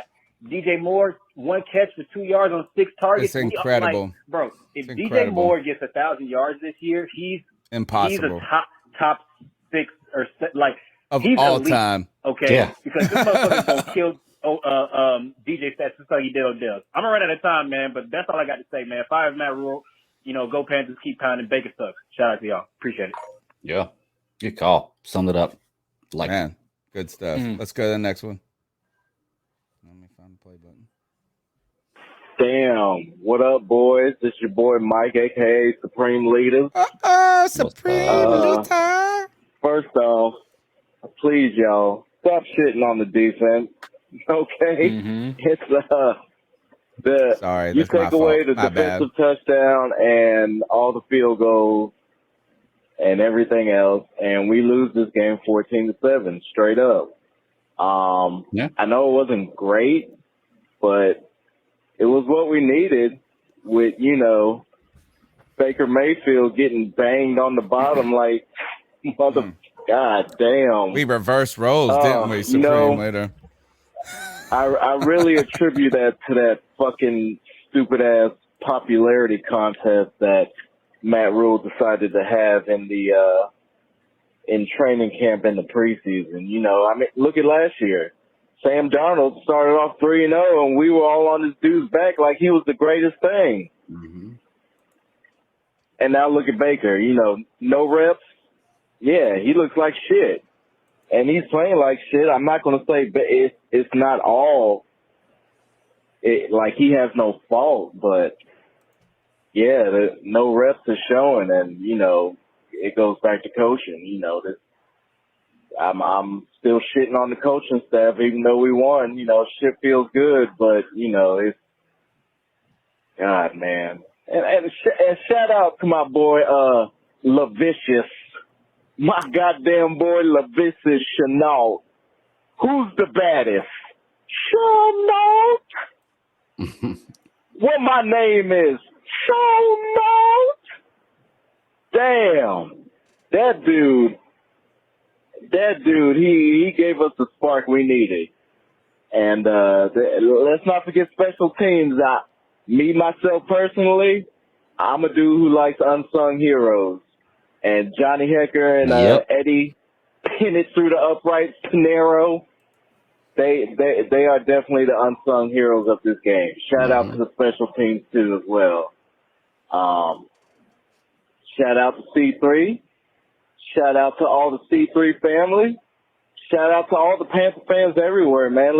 Let's enjoy this and let's get ready for who? Arizona, I think. Arizona. Week 4, right? Yeah. Winnable Keep game. it moving, boys. Panther pride till I motherfucking die. Let's go. Keep motherfucking pounding. Yes, finally we got some energy that is positive rather than negativity. It took one thing, one letter to make it happen, and that is a W. Thank you so much. Smash the thumbs up button. Call in at 252-228-5098. Next call.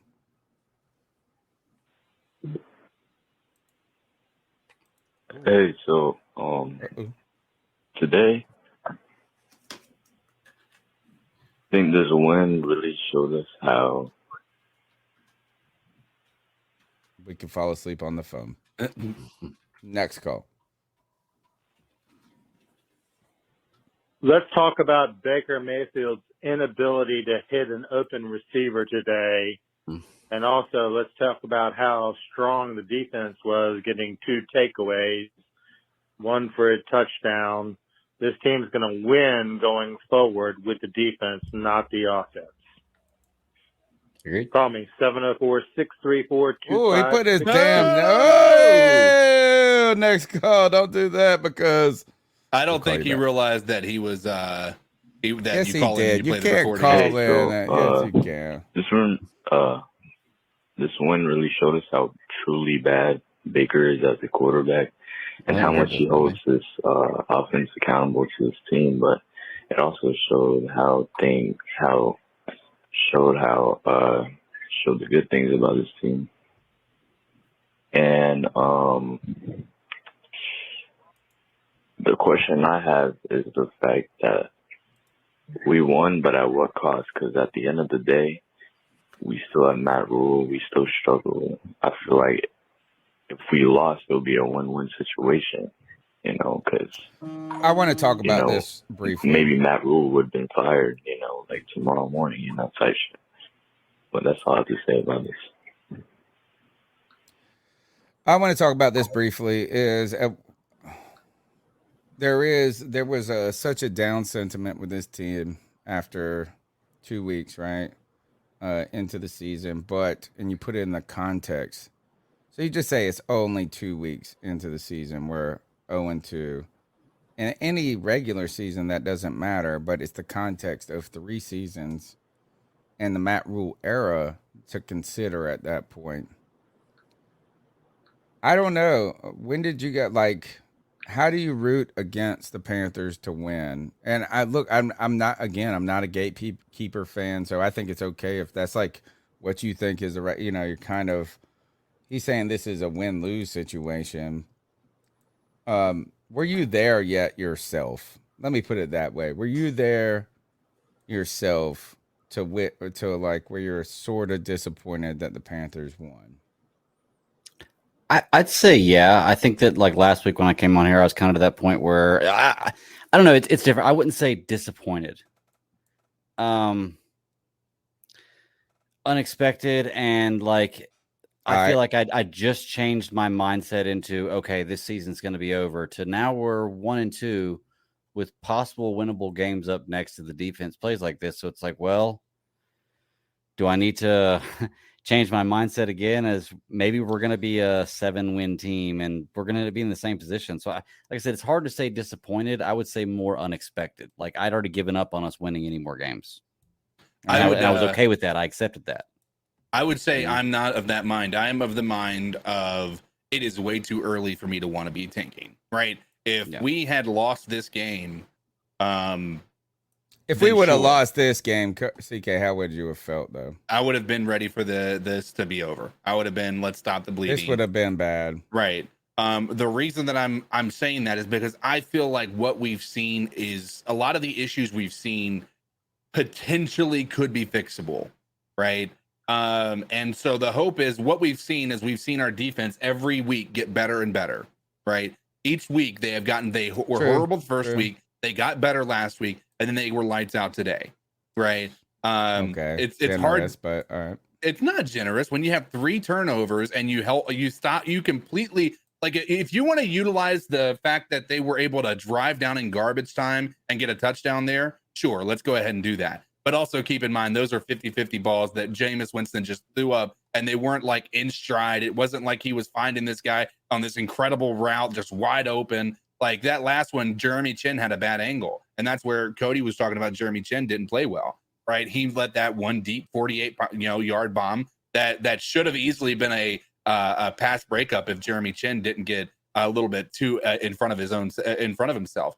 Right, so our defense continues to play better and better every week, and if that continues, great. That's kind of what you want. You don't want them to peak early. That's what a lot of people say. That's what the fear is with the Bills team, is that they peaked too early, and that argument can be made after you see what happened today.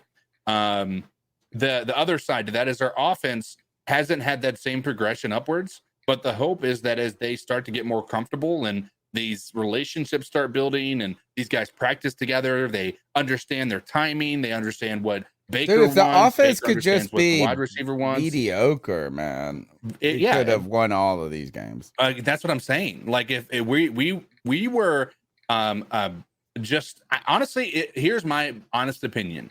We were one competition of quarterbacks away from us winning those first 2 games. And what I mean by that is if that competition didn't happen and you traded for Baker with him being the starter from the get-go, then I think that a lot of the relationships built up, and I think you had a better chance at winning those games. As we continue to progress, the hope is that our offense can fix some of these problems, but it's prove it season now. Just a quick peek around the league. Wild week in the NFL, like all weeks are in the NFL. Jacksonville is up 23-10 on the Los Angeles Chargers. The Rams are up 13-6. That's expected there. Let me make sure I got it. Yeah. Seattle and Atlanta tied 2020. Tampa Bay getting shellacked 14-3. And I think those are the 4 o'clock games that we need to talk about. Next call, the number is 252-228-5098.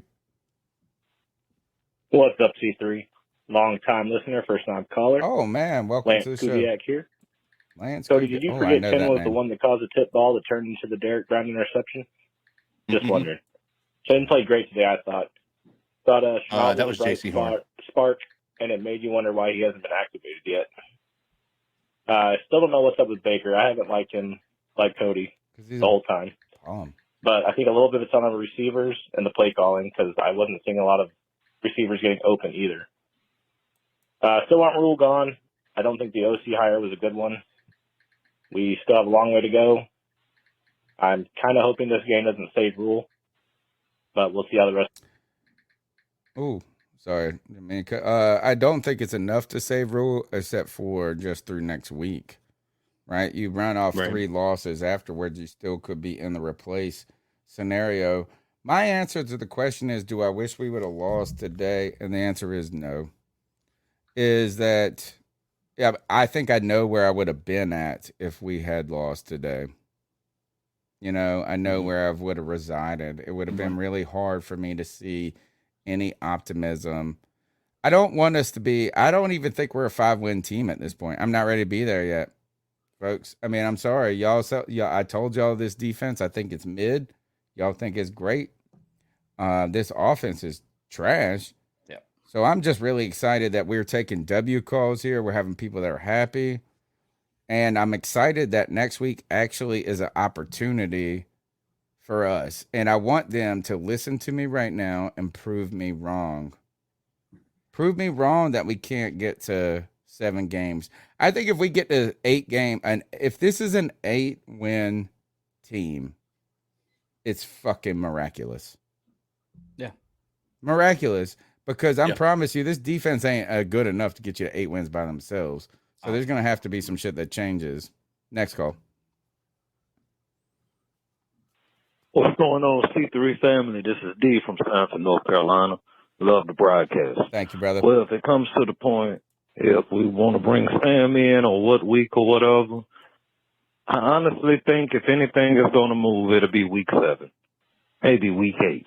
And the only reason why I say that is if Baker is throwing under 50% and we're still taking L's and the ball is not moving, I have this thought that Matt Rule will be fired at that point, and whoever the interim is going to try to shake it up and spice it up. So I'm giving week 7, week 8. As far as can Sam make a difference, I really don't know. At this point, we about be as good as putting PJ in. I mean, at least PJ really don't have losses as I'm a tired starter. of PJ shit. But at the end of the day, if it's Baker, if it's Sam, or if it's PJ, you've got to make the right play calls for their strengths for it to work for us in any form or fashion. If we're just calling plays because Baker's comfortable with trying to push it down the field, no, sir.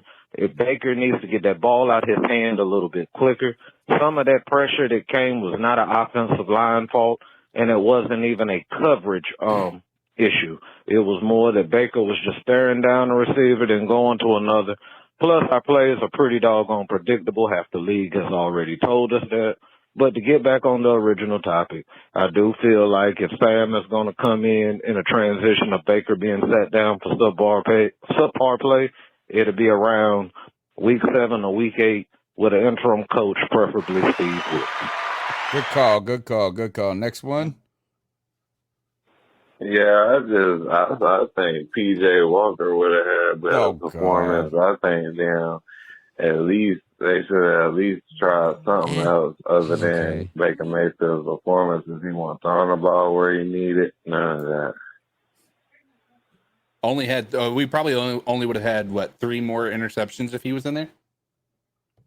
It was okay. I mean, you could have been better. Like, you're not bad, but you're like, Not yo, bro, that shit was 5. Not 5. Okay. I can't stop. I'm pressing all the buttons now. I don't know what button is what button. I got a new toy. I want to press these buttons.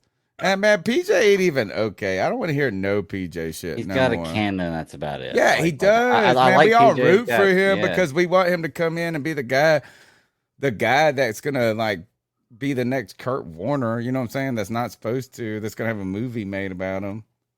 But He's already got a movie made about him. Kurt. No, I meant Kurt. PJ, not Kurt. Oh, Warner. okay. I know that. Next call. Hey guys, hope you're having a good day. Hope you enjoyed the game, kind of. Hope you're having a good Sunday, but defense playing a lot better. They've been one of the highlights this season, except the first game. But defense played really well. We ran the ball really well. Offensive line blocked better, but oh my gosh, Baker's horrible. I think we got the 31st and the 32nd best quarterback in the NFL right now.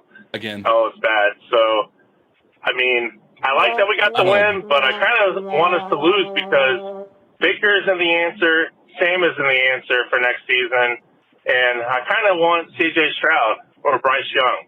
Stroud. I mean, we have a great team, Don't great let Cody players, hear this horrible shit. coach, but we can get a new coach, new quarterback. I think we could be a really good team next year. What do you guys think? Greg, Cody doesn't like CJ Stroud. I'm not a college quarterback guy. I don't usually watch college games, but the game was on last night, and I was just watching a little bit of CJ Stroud because I've heard things about him. And I just know the first quarter that I watched, he was throwing darts the whole game. And I was like, wow, okay, I could deal with this guy right here. I don't know much about him, but in that game yesterday, he was really playing well. I wouldn't mind him being my quarterback. We need to all shame Cody. Like, we need Cody to Wake Forest defeat almost beat our Clemson shame. yesterday. We need them to. How is he going to say that? He says it's complicated. That's what I said. How you not like this dude? Yeah, I don't get it. He said it's Cody didn't like him, I don't get complicated. how. I was like, every time I turn on television, he's leading a comeback. He's doing everything fucking right. It sounds like Cody has gotten like a text message from him, and like it was like, I just want to be friends or something. Like, it's just, I know. How would it be complicated? Is it that he plays for a rival of Clemson?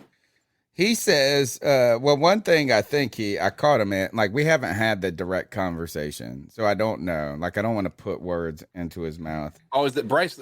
Why Big Jordan says he doesn't like Bryce Young? Which one is the one from Alabama? I have no idea. I don't watch college football. I'll be honest with you. He don't like the one from Alabama, I don't think. Bryce Young, I think, is the one from Alabama. Oh, okay. Never mind. Yeah. We're talking different conversations then. Next call. Yo, PJ Walker should have been put in. Oh, my PJ God. Walker would have been better. As a Panther fan, I done seen him perform better. And that needs to be known. All right. Next. No way. I'm done on the PJ Walker joint. Yeah. That's Hey guys, Chuck from Elizabeth City, Yeah, what's aka up, Chuck? Carolina Sports Guy. It's a wonderful day when you win. And I know a lot of people are going to say our offense is stalled and Baker didn't look good, but CMC sure did. Shi Smith made some nice plays. Chenault, should be playing him. He looked good. And, you know, for the most part, guys, defense played good, even though they did give Winston some. And I knew Winston was going to turn the ball over some. Right. But as much as those two losses hurt, and we know we should have won or we could have won, and the Saints fans are going to cry because they're going to feel like, well, we missed field goals, we had a fumble for a touchdown. And I had a feeling, guys, no turnovers in the first two games. We're playing Jameis. We were bound to get one. Who knew it would be a touchdown? But I'm just going to leave y'all this little tidbit. In honor of the New Orleans Saints and people in New Orleans and their fans, and since we've been on the bottom so long, you know, Clearwater Revival had a song called Born on the Bayou. And I just want to say, born on a boo-hoo. Boo-hoo, Saint motherfuckers. Boo fucking who. Yo, bro, that shit was fire, bro. Actually, swear on my life, that shit. Thank you. Sorry, I just want to keep pushing these buttons. Next call. Fantastic stuff. Chuck, man, we love you guys. First of all, look, 225 still watching. Look, I tell you, our numbers are lower when we win. If we would have lost this game, we would have had 1,000 viewers. So I promise you, folks, I promise you, I beg you, I love you. Subscribe, smash the thumbs up button. And I know I beg you to just do the easiest thing, which is to smash the thumbs up button. Can I ask you to do the next hardest thing, which is to hit share and whatever social media you're on, share to Twitter, share to Facebook, share to Reddit, bro. 10 years doing this. Don't miss a beat. Let's keep going. Oh, yep. Yeah, trying to get on that podcast. Just Well, you here, bro? Mayfield, My man. PJ Walker should have been. That's a in Panther there. fan right there. He's drunk and stoned. I'm not sure if I wait for y'all or if y'all put me on. I got you, bro. A lot of callers, though. Well, bring it. He's like this. I think he did. He was saying PJ should have been on instead of Baker. Oh, all right. Let's see if he says anything else. Rip a bonk hit for us, please. Next call. Bro, that shit was whack. Go kill yourself. Oh, I didn't mean to go kill yourself. I thought it was on this one. I was trying to hit that one. Wrong button. Man. Oh, hey guys, it's Jedi Joy. I wanted to clear up. The last time I called, I had my hazards on. You guys thought I was turning. Y'all asked if I ever turned. I did eventually turn. And it was to get back on the street after I got pulled over. We were so worried. I'm going to try not to be too negative today, even though I'm probably going to be negative, probably the most negative out of all the callers. Today it was okay, honestly. It was a win, but it didn't feel good. It felt like, we were the least bad team today on the football field, which, I guess that's all that matters. It's kind of like, you finally got laid, but, it's not going to go anywhere. It's not going to lead towards a marriage or anything. Whoa. Future. Like, hopefully you can get laid again, but, whatever. But I'm enjoying the show, guys. That's not even a good metaphor. You can't say... Still fire rule. Don't let them beat. Have a good one. First, I got to say this. If your comparison is this, is you finally got laid, but you're not going to get married, that's the biggest success in your life, homie. The best thing is to get laid and not have to get married. Fuck that. Yeah. Sorry. Womp, womp, wow. womp. Hey guys, this is Daniel. I hadn't called in a while. Welcome Honestly back. put, man, this team, it depresses me, man. But I have been listening to y'all all the time. Good, thank you. But today, man, it's bittersweet for me. You know, one as a Panther fan, you always want your team to lose. But I'm with you, Tony. You know, I kind of wanted to lose everything, mostly, you know, to get rid of Rule. You know, I have no faith in this. I would really, honestly, wanted to like the guy. Yeah. Wanted to give him the benefit of a doubt. You know, I just don't think he has the talent to be an NFL coach. So, you know, our offense is just, it's awful. Our defense, you know, just disguises it. And even then, you know, the fact that our defense can't stay constant, it's always up and down. One game they suck, the other game they're good. It's just, I think the play calling, perhaps, you know, It's horrendous, bro. It's like it's not enough preparation for the games. But you know, it's bittersweet. But as always, gentlemen, keep pounding. I want to say this is, guys, go back, and I know you guys are. I like that call. Go back to this, is that I know you guys did not like my take that the defense was just mid, but the Saints were not good. They were not good. Agree. Yeah. They had a turn, and obviously, look, they were not good. They fumble the ball, we scoop and scored or whatever. They fall behind. They get in passing situations. Jameis, even though he's if I want to hang out, I want to ask you guys this, is what player do you want to hang out in the NFL with? Like if you could just go hang out with somebody. And Jameis is my dude. He's number one on my list. Like I literally would love to hang out with him no matter where. We steal crab legs together. We go work out together. We make unintentional jokes together. He's my dude. Like I like him. He makes me laugh all the time. But he does just chunk that long ball up. This is funny. He sees the coverage. He goes, oh, he's in single. Throw it down there. And it's just like heave ho, heave ho, heave ho. But there is nothing. If you look early on in that first quarter, we had the same problems on defense that we've had all season. And I want to see what you guys think about this is like, and maybe it comes back to the Phil Snow a little bit. Maybe it comes to that 3-3 whatever stack. Kamara was able to pick up yards against us when we knew he was running. And that's problematic for me. So I'm not ready to coronate this defense just yet. So happy about the win. But the offense is clearly struggling. Next call. Hey, trying to get through with y'all's questions on coaching and putting in a secondary at certain points. Hoping to hear and get on. This is the redneck version of the other call. Yeah, well, coaches, stuff like that. Next call. What up, C3 fam? It's Alex. It's your boy. You gotta get that W. I mean, it is what it is. We got the W. However, we had to get it. It was ugly. Did you eat it? It was ugly. But you know what? Great side of the ball on the defensive side. Offense still looks suspect. Still don't know what they're gonna do. They still don't have really an identity.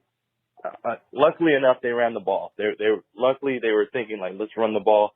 Let's run that football 25, 30 times with McCaffrey.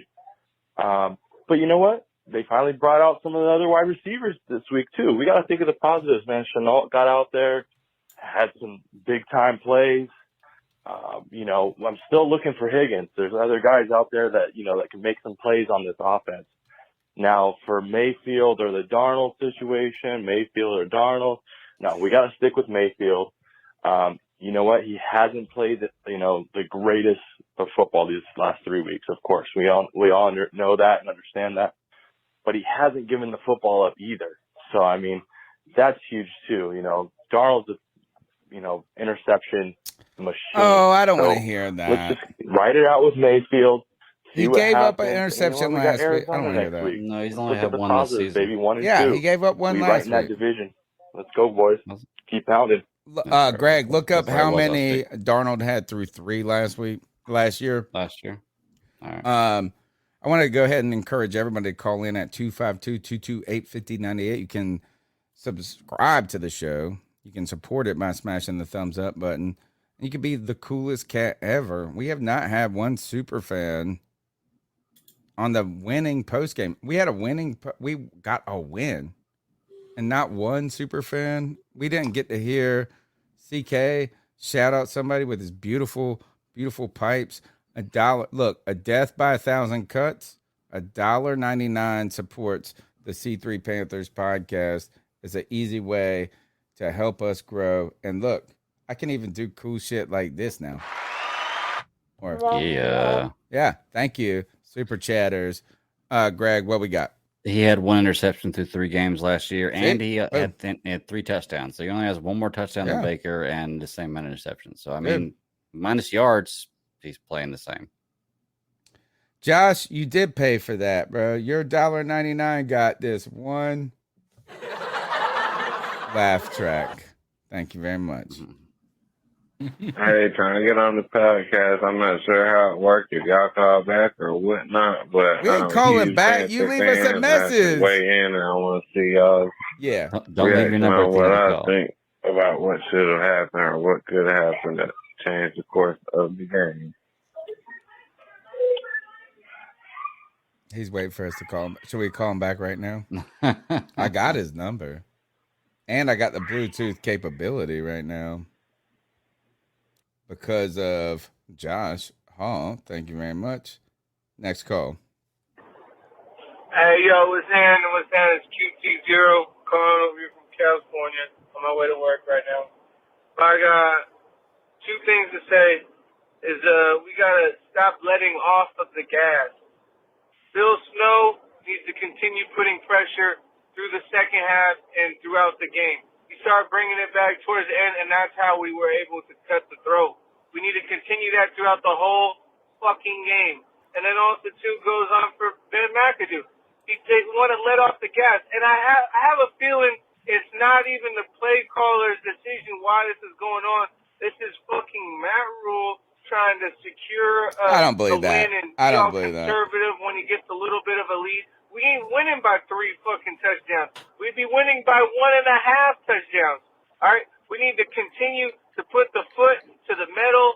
The fucking throat needs to be cut before you start fucking letting off the gas. All right? You know, the game has to be over. We need to be at least past a 21-24 fucking point lead before we start running the ball and being all conservative. Bro, that shit and was whack. being okay with field goals and shit. All right? That's all I got to say. Hope you're having a great day. Bro, that shit was whack. Go. I gotta kill it before the kill yourself part. You just said it. I didn't say. I said I gotta kill it before the kill yourself part. No, we're not. Look, if anything, we're throwing the ball too much when we're up. No, that's what I would say. I think we did get conservative at the end. We get conservative in every facet of the game. Oh my god! Oh, maybe on defense, on defense, but not on offense. Like our defense goes full zone, and let's not let them beat us deep. When they still beat us deep, because Phil Snow decided to stop playing the way that he was playing before. That's what he's talking about, because we stopped bringing pressure. What, on defense? Okay, on defense. I thought he was talking about offense, because McAdoo be throwing the ball when there's it's like we need to run the clock down. Throw the ball, throw the ball, throw the ball. Yeah. I mean, here's the thing, and this is the positive to it all. Hello! My kids, you can see all of them. She's sitting down like she can't be seen right there. But yeah, I mean, there's the part of it that is important. We did get the win. There were positives. The team is getting better. As much as people want to try to say we're not getting better, the team is getting better, and that's what you want to see. And the hope is that we're going to see this continue to grow and grow and grow. We could easily be 3-0 right now. We're not. We're 1-2. And by all accounts, there's a good potential that the Bucs are going to lose this game. And we're only 1 game out of the lead for the division. So let's go. Oh my gosh. Let's go, dude! I was at the this bar optimism. today watching the first half of the game, and these the young kids, all they say is "Let's go." Actually, they're not young; they're probably like 25ish, and they were Eagles fans. It was everybody. Let's go! I was like, "Good God, we know you're gonna go. Will you please go?" Next call. Matt Rule needs to go. Did we He hit is a this one? terrible Have we play heard this caller. one? The dude he got on offensive I coordinator don't know. is A lot of terrible. So. He needs to sounds like go. we've They heard should his have put in voice. somebody other than Baker Mayfield just to at least teach him a lesson. How about when you make me sound sober? That's some cool shit right there. Thank you, brother. I like him. This is what I love is that this man calls and then lets the call play for 3 minutes too, and he only spoke for 8 seconds. Next call. What else, C3? Yo. I just want to hit on a few points. What I am most disappointed about. Why does a W changes what Matt Rule has brought to Carolina? I'm not trying to be a party pooper. I'm not excited for this win. It was not even a slap. It was a horrible win. Matt Rule can't change my mind. Greg, you got if the he bring loudest wins phone to in the Carolina. world. I'm sorry. Will I be excited? Fuck no, because I need him out of Carolina. What else? So another point that I'm hearing is fans saying how much we lost by. I wrote this in the chat earlier. I don't care what we lost by. I don't care how many points we won by. It's a few points. Why are you excited about that? There's nothing to be happy about losing to a few points. We've had Matt Rule for 3 years. He had an excuse the first year. Second year, he lost the locker room when he kept blaming the defense when it wasn't even a defense fault with them losing games. His third year, he just I can't pinpoint how aggravating I am as a fan, and it sucks to go through this. Hopefully it's for the good. I'm just tired of fans just not sticking to what we need to as a fan base and stop worrying about if he gets us wins. That shouldn't change the line. That is all I got to say. Ooh, I don't know how I feel about this call. Mom, no, I'm not mute. I don't know how I feel about this call. I don't know. Is he asking, should we have lost? I felt like he said we should not be encouraged by this win. I felt like that was a message. You're on mute now because you're not typing. Yeah, I felt. And I didn't mean to call you out like that. No, I don't care. It was not. I meant to have it on mute. But you really, who has what kind of psychopath has the sound effects when they type a text? I love the sound effects. You don't like that? You don't like the? No, that's a psychopathic. No, he likes to my feel God. like he's actually pressing buttons. I kind of get it. Yeah. You have it vibrate too when you press the button? Oh yeah. Oh my Love the God, vibrations. no, Oh, yeah. psychopath. But all right, I lost my track. I felt like he was saying this is we shouldn't be. All right, so he's saying we shouldn't be overly happy about the W. Right. I don't think anybody is. I think No, like we just wanted a pretty even fucking keel. W. Yeah, Nobody wants to have Matt Rule as the coach forever yet. Mm-hmm. Like, I mean, if he reels off, how about this? If we reel off like 10 in a row, then I'll say, all right, bring this fool back. I think so much losing was also making me feel like I hated the team too. I love the team, but it's making me feel like I hated it. And that's why I needed the win. Like I needed to remember why I love this team so much. You know, and like we didn't just come up here because we keep saying we're the longest running podcast. Like we can't. Once you start saying you're the longest running podcast, you have to keep the streak. Yeah. You know, like if we quit. Right. But it's hard, bro. It is. The comparison that was being made, two things that would stand out to me is my boy Clip Brock, who I go on the radio, Pirate 1250 radio, and they're on 92.7 FM, Greenville, North Carolina. ECU Pirate Show. I go on every Friday for the last probably about 8-9 years. I've been doing a football segment, 1 hour a week. And he sent me a message when he took a screenshot of his podcast catcher, and he saw our post game show 4 hours after the New York Giants loss, and he goes, "I know this feeling." You know what I'm saying? Like being in the Scotty Montgomery years, where everything was bad, it was just like, oh, we're gonna have to do this next week, and next week, and next week. And so for me, that's what this win represents, is the hope that maybe, or just a respite from that feeling. Next call. Hey, what's going on, Phil? This is Zach Harris from Kannapolis, North Carolina. I wanted to say one thing and one thing only. Baker Mayfield fucking sucks. Everybody want to talk shit about Cam last year. Cam Newton can't do this. Cam Newton can't do that. Cam this.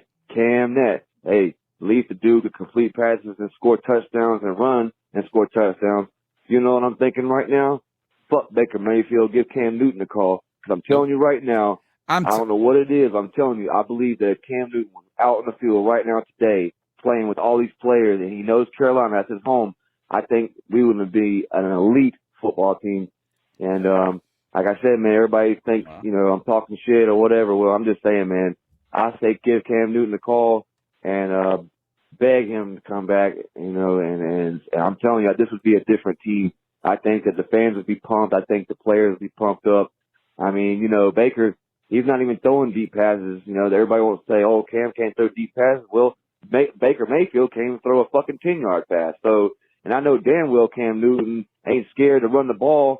And when he don't see somebody, he runs. Well, Mayfield, he just fucking panics, shivers up, clams up. Fucking, I don't understand it. But anyway, I wanted to give y'all a shout and everything. But I hope y'all have a good evening. Peace. We're having a great evening because we got a W, but I don't want Cam back. I don't want him back. Yeah, Cam is and honestly, I've said this before. I mean, we can look at last year. If you want to get technical, you want to look at the stats from last year and compare them to what Sam Darnold did the first 3 games of his season last year. I guarantee you, Cam didn't touch that. Cam didn't have a good year last year, even when he played. Oh, well, you're right about that. But the other thing about this is, I have a different reason I don't want Cam back. I know your reason is about it's not that ruin his time here. Yeah, I mean, it's not that he couldn't get one more completion than Baker Mayfield. That he could, you know what I'm saying? Like, I mean, fine, yes, all right. I will pick Cam Newton on any play, any day. Like, if we gotta say this, is like if we're picking teams in the backyard, I'm picking Cam first. Yeah. It's like kind of like if Bo Jackson's there. Yeah. I take Bo. You know what I'm saying? Like, Cam is a Bo Jackson type of player. I just like, fuck it. If that's the guy I want to roll with. If I'm picking teams, it's Cam Newton. But at the end of the day, is that one more completion, 3 more completions ain't going to make us that much better. Right. And what it will do is ruin our love for someone who is so special to me. So special to me. Yeah. Man, and I will continue to say this, is that it's all about, we are going to continue to compare every quarterback to Cam Newton until we don't. Until somebody comes in and plays better than him. Yeah. I mean, we'll compare you to Cam. I'm sure Dolphins fans have been doing that for 40 years to Marino. But no, I don't want Cam. And yeah, maybe on any given Sunday, any given day, he gives you a better thing to win, but he doesn't. I don't know. He doesn't make us that much better than we are right now. If we had Cam. Love Cam, man. We should have just. I don't know. We shouldn't just celebrate Cam. We need to Cam sexual, like, man. We need to quit the quarterback carousel. It needs to stop. It needs to stop. This constant need to, in the middle of the season, change. We need to get through this season. If it doesn't work, great. It didn't work. But we need to get to next season and then find the long-term answer if it's not anybody on the staff right now. Look, I am wearing a Cam Newton shirt right now. Look at this. It don't even match my fucking hat. I'm wearing it. God, I love you, Cam. But, like, man, you could have been. And I want to point this out. 2 things. The Dolphins beat the Bills today, which is wild as fuck. Crazy. The Dolphins are my new team. like AFC team. I'm big on the Waddle. I love Jalen Waddle, or whatever his first name is. I don't even care. Waddle. But everybody says that they call Josh Allen Cam Newton 2.0, which I think I don't agree with it entirely, because Cam Newton's far more of a real running badass threat. But I think Josh Allen's incredible. He's just turned tremendously. And I want to point this one thing out, is that the coach for the Carolina Panthers, for the Buffalo Bills, was with us during Cam's best runs. Mm-hmm. Right? The assistant GM was with us through those runs. Mm-hmm. And I think they may have seen what we failed to do with Cam. I mean, let's look at Stephon Diggs trade. They went out and got Stephon Diggs for my man early. They just said, get this guy weapons, get him protection. I think we failed Cam Newton just as much as he didn't live up to be what you wanted him to be. Agreed. All right, next call. And another thing, the Saints don't care about losing to us. Like, they've been playing us through the draft. They don't give a damn about the season. I can name countless players that the Saints took from us in the draft, and everybody have their own opinion about it, but, I mean, it's true. We have divisional games that just throw us wins to knock us from our draft, wherever we draft them at, we have a divisional team that knocks us from it. Saints are playing smart. They're not playing dumb. They know their shit. Don't be excited about this win. Yeah, I'm not trying to tank, but look who we have as a head coach. Until he's gone, I can't feel happy about a win. Keep pounding. Tom Brady struggling. Bad. He's getting dropped this week for my fantasy team. He was a backup. Yeah, he was my starter on all of. Hey, can you guys cover me on this next call for just 30 seconds? All right. Here's me, T-Dog. Ooh, I love I'll make this short and sweet. But, man, we won today. I didn't want to win today because I want Matt Rule to get fired as soon as possible. But the Saints don't have a quarterback either. I mean, James Winston, came along late in the game, but it's terrible. Baker Mayfield's terrible. I mean, just look at his stats today. He's just mediocre, man. And if not for that fumble return for a touchdown, he'd probably lose this game and everything. But I mean, it's a win. Some of these fans might start going crazy talking about playoffs again, but I mean, it is what it is. But whenever you come in here, make sure you hit the like button. Make sure you subscribe. You know what I'm saying? Let me give a shout out to motherfucking G Baby, the motherfucking GOAT. Shout out to these guys because they always up here, every Sunday with the live show. And they got the free for all on Friday. Then they got the Tuesday show too. Where you can call in as well. But yeah, that's my thoughts for this game. If the Saints just don't have a quarterback either as well, and we don't have a quarterback and everything. I don't know who we play next week and everything, but I don't see us winning no more than 5 games as usual. Yeah, and I'm still gonna stick with that and everything. I'm not going to let this game today get me excited, because the Saints have a legit quarterback. They'll be going up and down the field on us. But there's no more Drew Brees or Sean Payton. So, yep. But so I'm gonna leave it at that. Whenever you come in here, make sure you hit the motherfucking like button. Make sure you motherfucking subscribe. Keep pounding. Everybody have a great day. This is C-Dog 1983. Peace out. C-Dog. You know, he's not wrong about anything he says there, and I know that him and I go back and forth sometimes about things, but I just got to admit, man, you're right. Baker is playing like garbage, and until he shows me otherwise, I agree. He's just a mediocre quarterback. I can't get on the boat of hoping they would have lost, because the more I thought about it, no, I don't hope they would have lost, but I get what he's saying there, because I'm definitely ready for Matt Rule to be gone, but I think that's inevitable. I think that without question, that's going to happen. So right, yeah. Go ahead. No, you go ahead. You go ahead. You go ahead. All right. Well, I want to highlight this comment right here from Kev. He said, "I'm gonna defend Cam 2011 through 2015. Cam Newton was a better rusher than the football than Josh Allen will ever be. Josh Allen is a better passer than Cam ever was." And then actually, you know what? I just agree with all of it. Mm-hmm. Just period. Number one, I don't like entirely the Josh Allen or his 2.0 for Cam Newton discussion. I think that Josh Allen is just not a fragile quarterback. Mm-hmm. I don't think they've ever run the entire run offense through Josh Allen. We had 8 design runs today. 8, but look, we would do that like in the first quarter if we had Cam. That's true.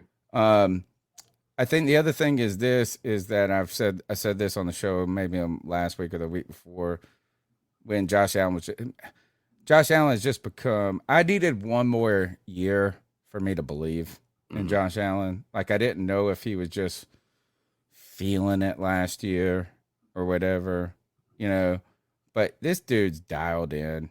He's throwing the fucking ball into windows that barely exist. Mm-hmm. He's already a better passer than Cam Newton. But I'm not trying to shit on Cam Newton as a passer there. You know what I'm saying? It's like this. I just don't think it's fair to compare. I don't say fair to compare. I just don't think they're exact same person. Right. And we just said this to Cam, just do it all. Just do it all. That was the Carolina mantra, is you had a guy that could run, pat, do everything. You just said, good luck. Oh, sorry, we got Byron Bell as a left tackle. Oh, let's get you an upgrade. Michael Orr, who is busted from Tennessee, who's going to have his better season for 1 year and then be gone for the next. Oh, let's get you Matt Khalil. Let's get you. No, they didn't give him shit. Mm-hmm. He took fucking Jericho Cotchery, Ted Stone Hands Jr., and Philly Brown to the Super Bowl. At the end of the day, is the Carolina Panthers just relied on Cam Newton to get them everything. And Cam Newton got them a lot, bro. Yeah. But I don't want to shit on Josh Allen, right? I know it hurts my heart to say it, but Josh Allen is fucking next level right now, bro. It's unreal. I mean, obviously today, and he lost today though. He fumbled twice. Yeah, but from backside pressure, backside, it's total Cam Newton shit. Yeah, I think Josh Allen is, the way I equate it. One of the people said that Josh Allen is a better passer, but not as good as an athlete. I think that's probably a pretty accurate representation. Which is the problem? Sure. How can you be better, and how could you be a better athlete than a guy who is 6'5", 250 pounds, that can run faster, jump higher, do everything better than anybody? But I mean, Josh Allen's 6'5". Josh Allen has got a lot of similar. Well, you know what? He's not better than Cam Newton. No, he's not as athletic. I'll give you that. Yeah. I'll take Cam Newton on anything. We play bocce ball. Take Cam Newton. Yeah. Right. So, but here's the problem, and here's the issue that you're running into now: is Cam Newton's career was cut short. Right, because of injuries, because of many other things that come into play, because of probably play calling and not wanting to protect the quarterback, just happenstance. Yeah, I mean, it could be, but I mean, I think that's why you'll potentially see Josh Allen have a longer career and be more successful in the NFL. But we don't know. Actually, we don't know, is because we were saying the same thing with Cam at this exact moment. He's 4 years in. 5 years, you know what I'm saying? Like, as Cam was in the Super Bowl the next year, he might be 1 year ahead of Cam. Yeah. Think about that. Is like, he came in, and actually the only difference he's had is he had a worse rookie year than Cam, arguably. Yeah. He threw 50% his rookie year. You know, he's had a lot of improvement. But the last 2 years, he's in year 4, I'm pretty sure. I think he's in year 4. Year 1, bum. Not bum, but like not garbage. Let's just say garbage. Year 2, okay. Year 3 and 4 have been fucking super shit. And the thing that he's done, and I won't say that Cam didn't do it. Man, Cam in 2017 was about to be that passer. Remember in 2017, we went 11-5. Who was it? Was it North Turner? Who was the guy we got? North Turner. 11-5. We were getting it. So I'm just saying, look, is that availability is your best your best ability. And once Cam, you remember Cam said this, he didn't want to go under the knife. He had never had surgery, and I think it was on his ankle or some shit. It was the first one.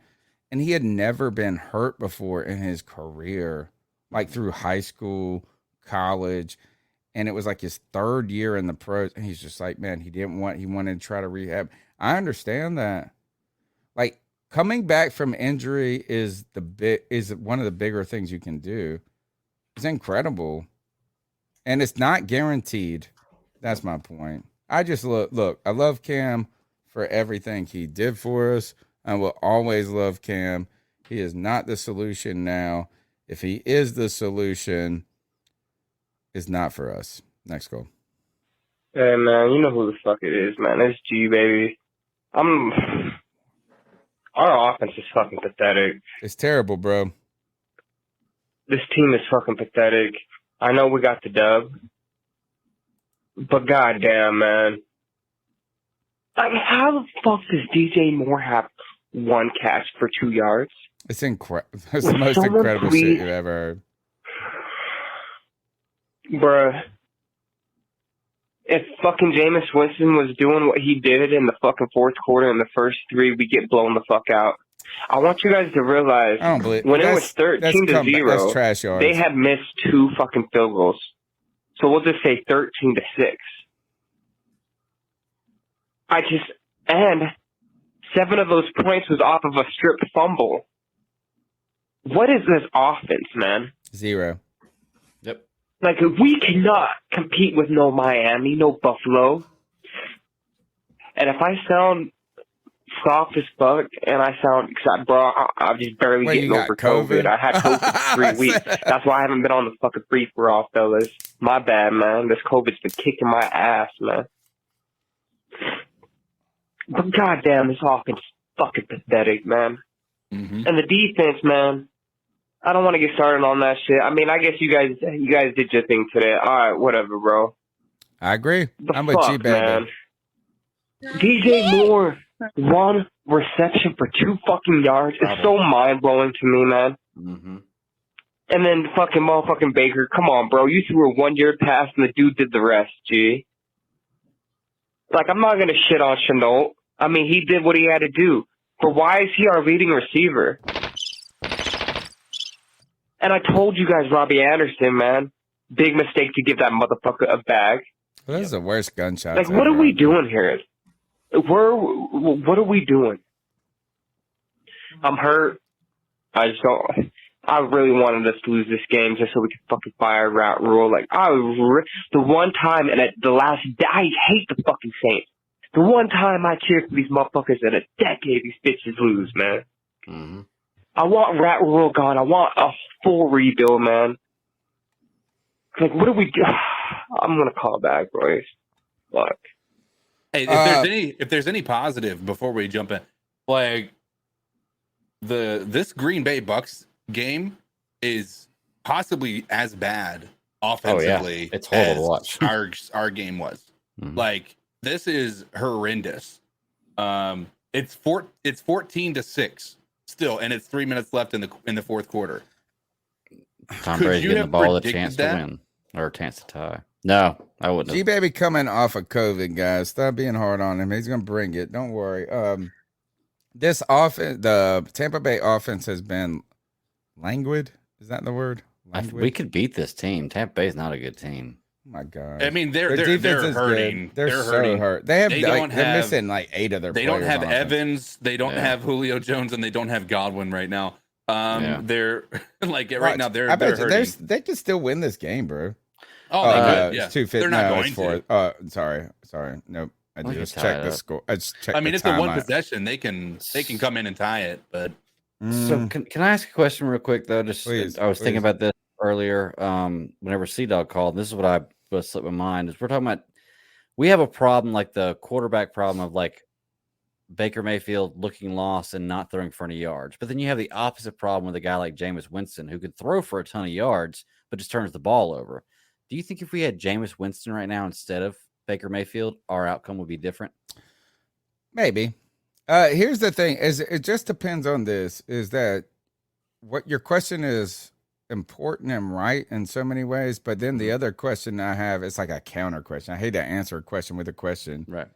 But the yards part is because they're trash yards. Some of you know them, you're so behind. No, like I mean, think of like what was it, Blake Bortles when he played for the Jacksonville Jaguars? He was the best fantasy football quarterback to have because they were down 21 and he would get like a bazillion yards in the fourth quarter.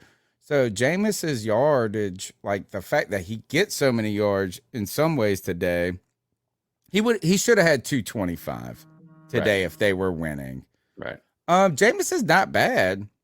He's not terrible, but he's going to give you some turnovers. I don't know. Do you what's your answer, Greg? What do you think? Would we be better with Jameis, my favorite person? If there's one person I want to hang out with the NFL, it's Jameis Winston.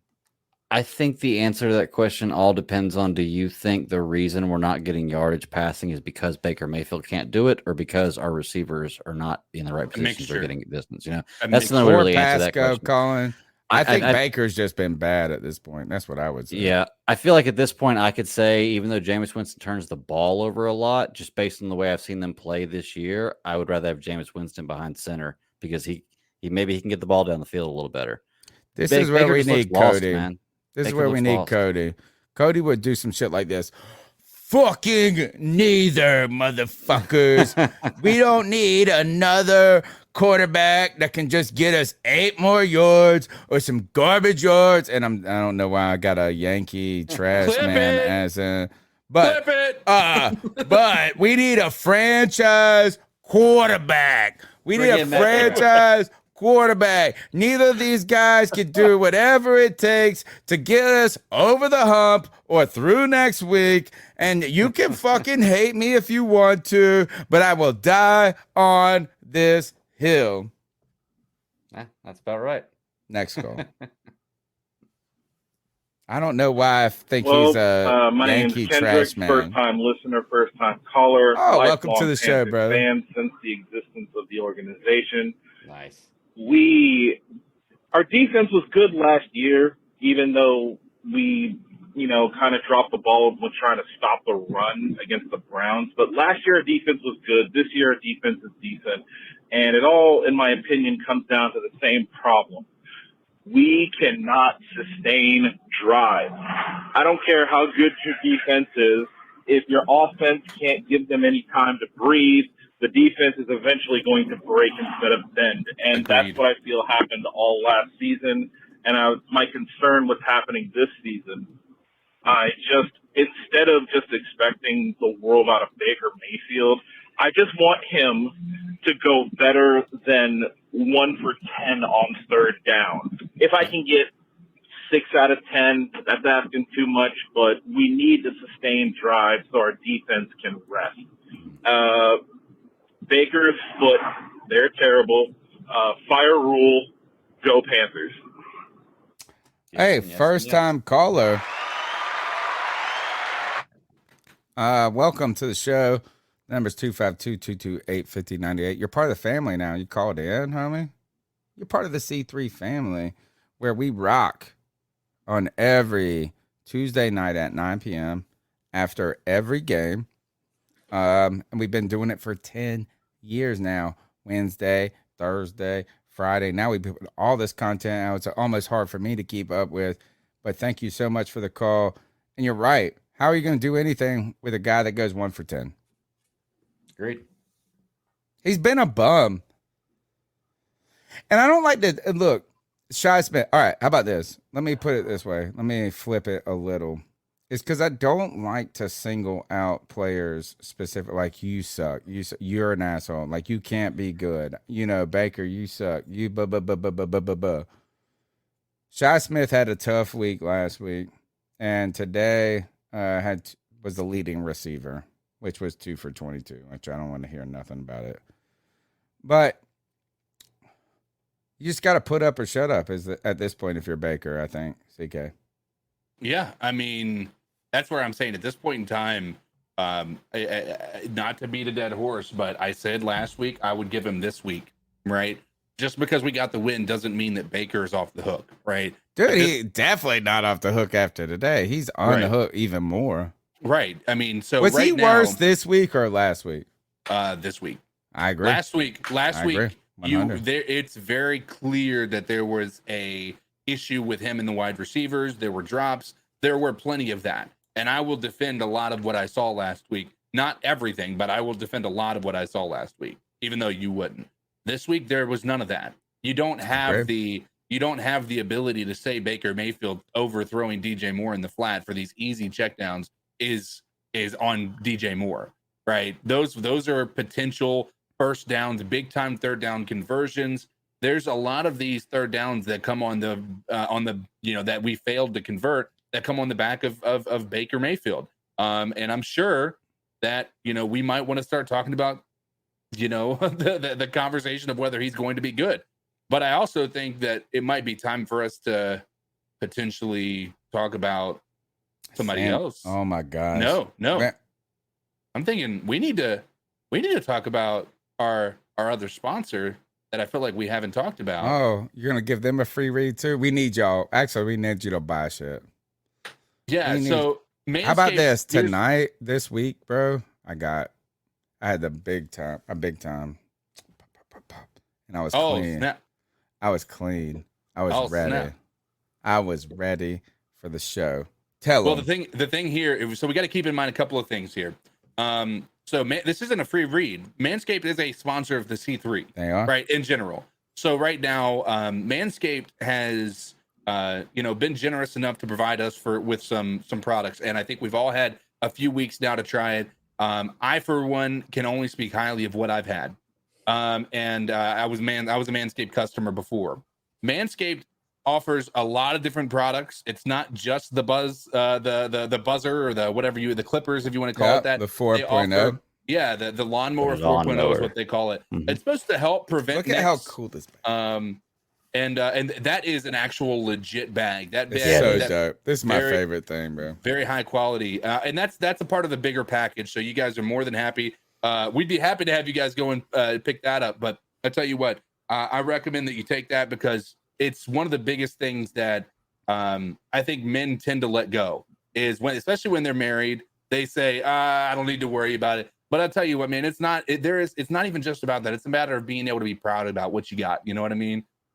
There's a lot of the products they have in there. They have the crop preserver, the ball deodorant, all that stuff. I'm telling you, I went to a wedding yesterday and I felt so good about how I felt, even though I'm not showing anybody there but my wife, right?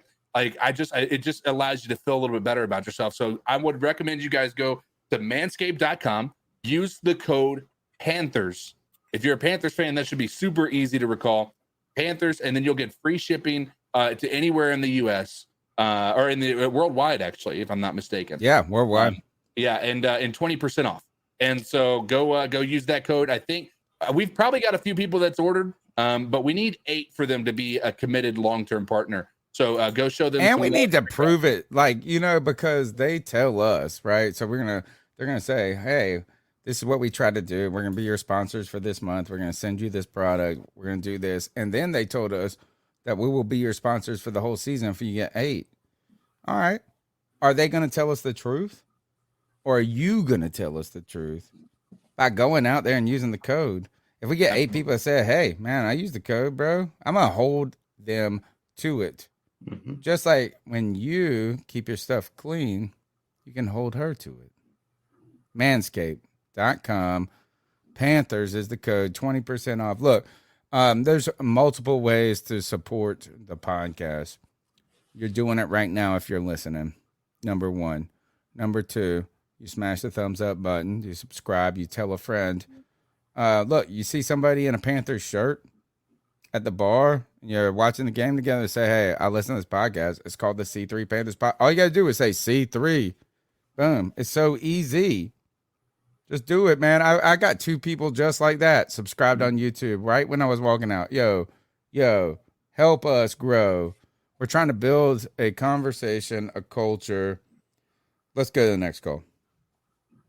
Hey, guys. Chuck from Elizabeth City, a.k.a. Carolina Sports Guy. I know we're limited to one call, but I had to call in to say this. We're at week 3, and I don't want to call any caller out or any fans out, but anybody that calls this show and says the Saints gave the game away for draft positioning, I could see that if it was week 16, 17, and, you're either out of it or you got a chance to win somebody getting the number 1 pick or, hey, let's lose this game because we can get in the top 10. We're number 12 right now. It is the stupidest, most moronic thing to even say. We've only played 2 games until the day that a team is going to basically lay down to improve their draft pick or worsen our draft pick or vice versa. It's so stupid. Yeah, because nobody week said 3, that this you don't week, even really look at the draft yet. You're so far. You might as well not even play the season. You might as well be preseason. Well, according to the paper. You're right, Chuck, but I don't think anybody said that yet. Dude, we had Alan Ulrich saying here they're trying to make the playoffs. So I haven't heard anybody saying they did this on purpose. Let's go to the next call. C3, what's up? What's going on, people? What's up, my man? This is your boy Nick Hedden. Hope everything is going well with y'all. You gotta appreciate a win. Of course, this is the win-win season. With every win is a win. We celebrate a win. With every win is a win. Because every loss is a win because we'll be closer to getting a legitimate quarterback a legitimate coach that can actually assign us some type of identity in the NFL. This win is important, but I hope all of the blue Kool-Aid drinkers have regurgitated, have thrown up, have had their stomach pumps, and that I hope they realize now that Rule ain't the guy. You know what I'm saying? Yes, he's had the Saints number for the last 2 years, or has he?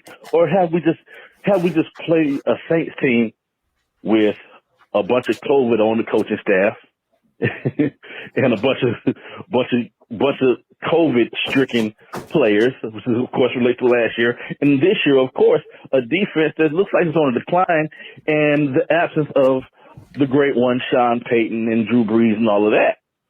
And plus, Jameis Winston, my God, this guy has how many injuries in his back? He need to sit down. He need to hang it up while he still can walk and have some type of quality of life. Everywhere. It's pointless now. He needs to go ahead and sit down, and that's just on some real stuff. You know what I mean? But yeah, I've heard a lot of Cam talk in the chat. We need to understand that there have been a total of 6 quarterbacks in this quarterback room, and for them to try to pull him in here last year in the middle of the season, and which allowed people to scapegoat him was inappropriate. And even this season, let's remember, people saying, no, Cam is washed things of that nature. No, the guy didn't have an appropriate chance. It's no different than Perry Fuel when Rivera got fired. I'm tired of this. He didn't have an adequate opportunity to adequately audition for the head coaching position. Neither did Cam have an adequate chance to audition for the QB position. In the middle of over half of the season gone, you're gonna bring the guy in here? It's not about him putting on the jersey again, him walking through the tunnel again, him putting on the helmet again, or doing the dab or Superman again. No, this is a whole new Waterboys play that he had to learn. And so whenever this thing goes down, I'm sorry, I just can't get on the Cam back. Well, there's no proof that Cam Newton is going to be an upgrade from what we've seen so far. Even if it's an upgrade, it's like 30%. Right. Not enough to make a difference. Like, just let Cam be Cam. Mm-hmm. Yeah, I mean, let him retire. And if somebody else that has a better roster or a better situation wants to take him, for sure, go for it. But right now, or get a couple of wins, maybe like Dallas or something. Cam Newton does not want to come and play for this coaching staff. I'm telling you that based on the last year's. We already fucked him last year. Right. You after what you saw last year, after you saw what Cam Newton said about this team, he said the team isn't buying into the message. Made a fool of him last year. Mm-hmm. Yeah. You brought him in for the story of a fan celebration where everybody, look, we had crazy numbers even on our podcast. Mm-hmm. Right? Everybody was happy about that shit then. But you rode that story and then you benched him right away when he didn't have any success. So I don't want to hear it, man. They didn't believe in him. They used him. They used him like a cheap hoe. And I don't like that because he's my dude. Next call. And we are down to the last two. It's White Chocolate Espresso. Hallelujah. We won. How about that? And we ran the ball like I said we should. This team needs to adapt their offense and play the offense like the Browns do. Run. I think you should just go straight up Wildcat and just have a couple pass and plays a game. Straight up, just have Foreman, McCaffrey, just Foreman ain't even on the team, bro. Because we don't have a quarterback. But it's always good to get a win. Keep pounding. Man, Foreman ain't even on. I think we need to these are real things to think about. Is that we're celebrating Laviska Shenault. We traded for him 2-3 weeks ago. He's just getting a touch. Terrace Marshall Jr. is about to be the biggest draft bust in Carolina Panthers history, and I think there's an argument for it. Look, you're talking about this is you're putting him up against every second round pick that we have had. Funchess been better than him. Dwayne Jarrett, honestly, has been better. And look, I understand he hasn't had an opportunity, but nobody is going to remember that in 4 or 5 years if he doesn't do something. Right.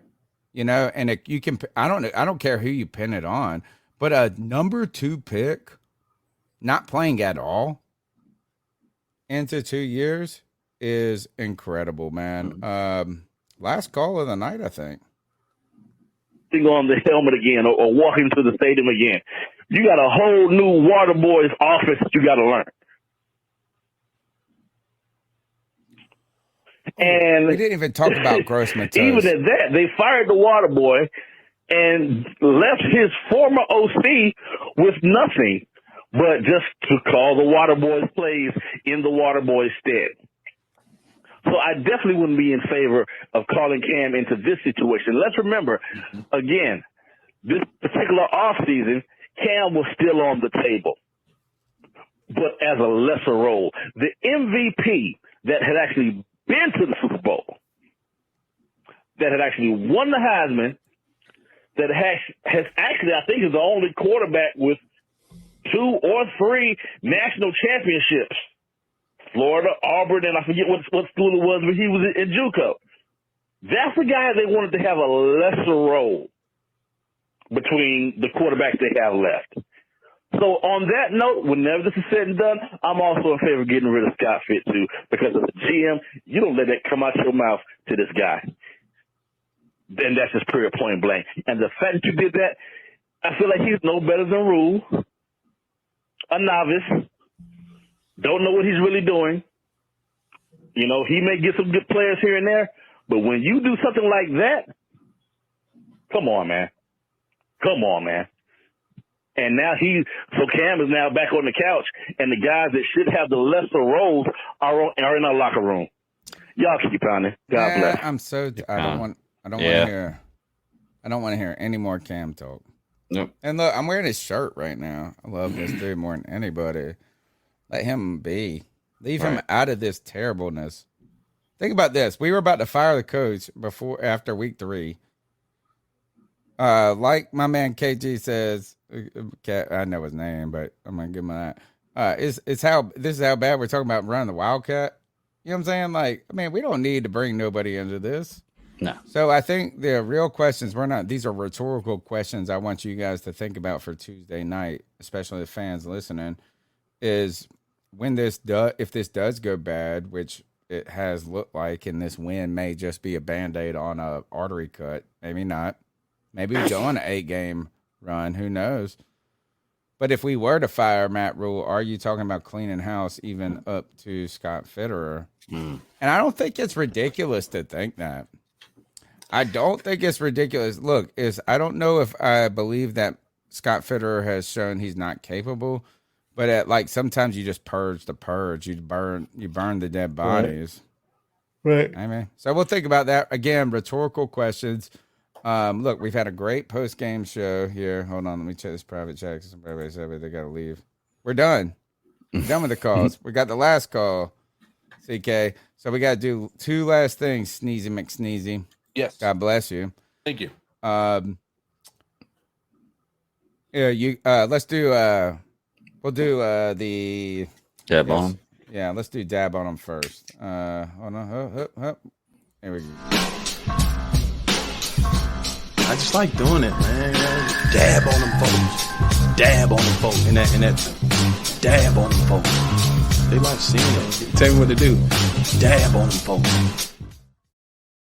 This is the dab on them, folks. What, Greg? What you got? I was just gonna say, I do think it's so funny that literally the last segment we were in, we were just talking about so done talking about Cam, and then we go into a dab on him with, and we still do. But that's how much we love Cam. Look, that's the thing is even like our everything we got has got some circle back to Cam the man. You know what I'm saying? He's a huge part of the history, whether you liked his time or not.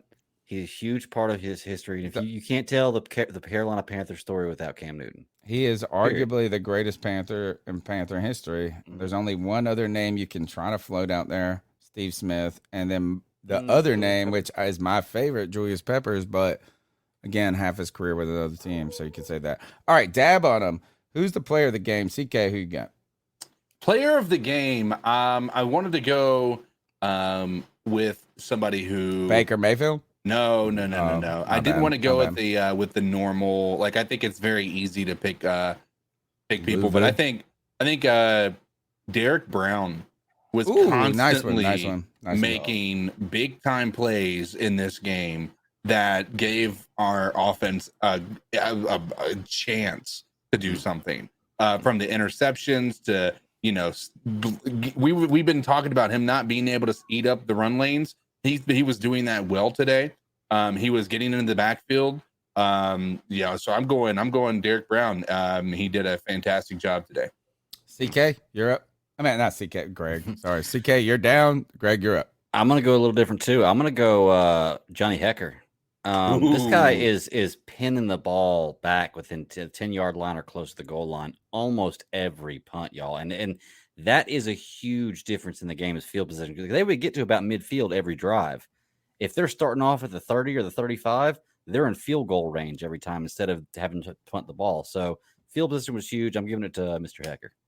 I know everybody knows that Frankie Louvu was like the best dude on defense, that Jeremy Chin balled out. You guys are all right. Where the hell was Brian Burns in that attack at? I don't know.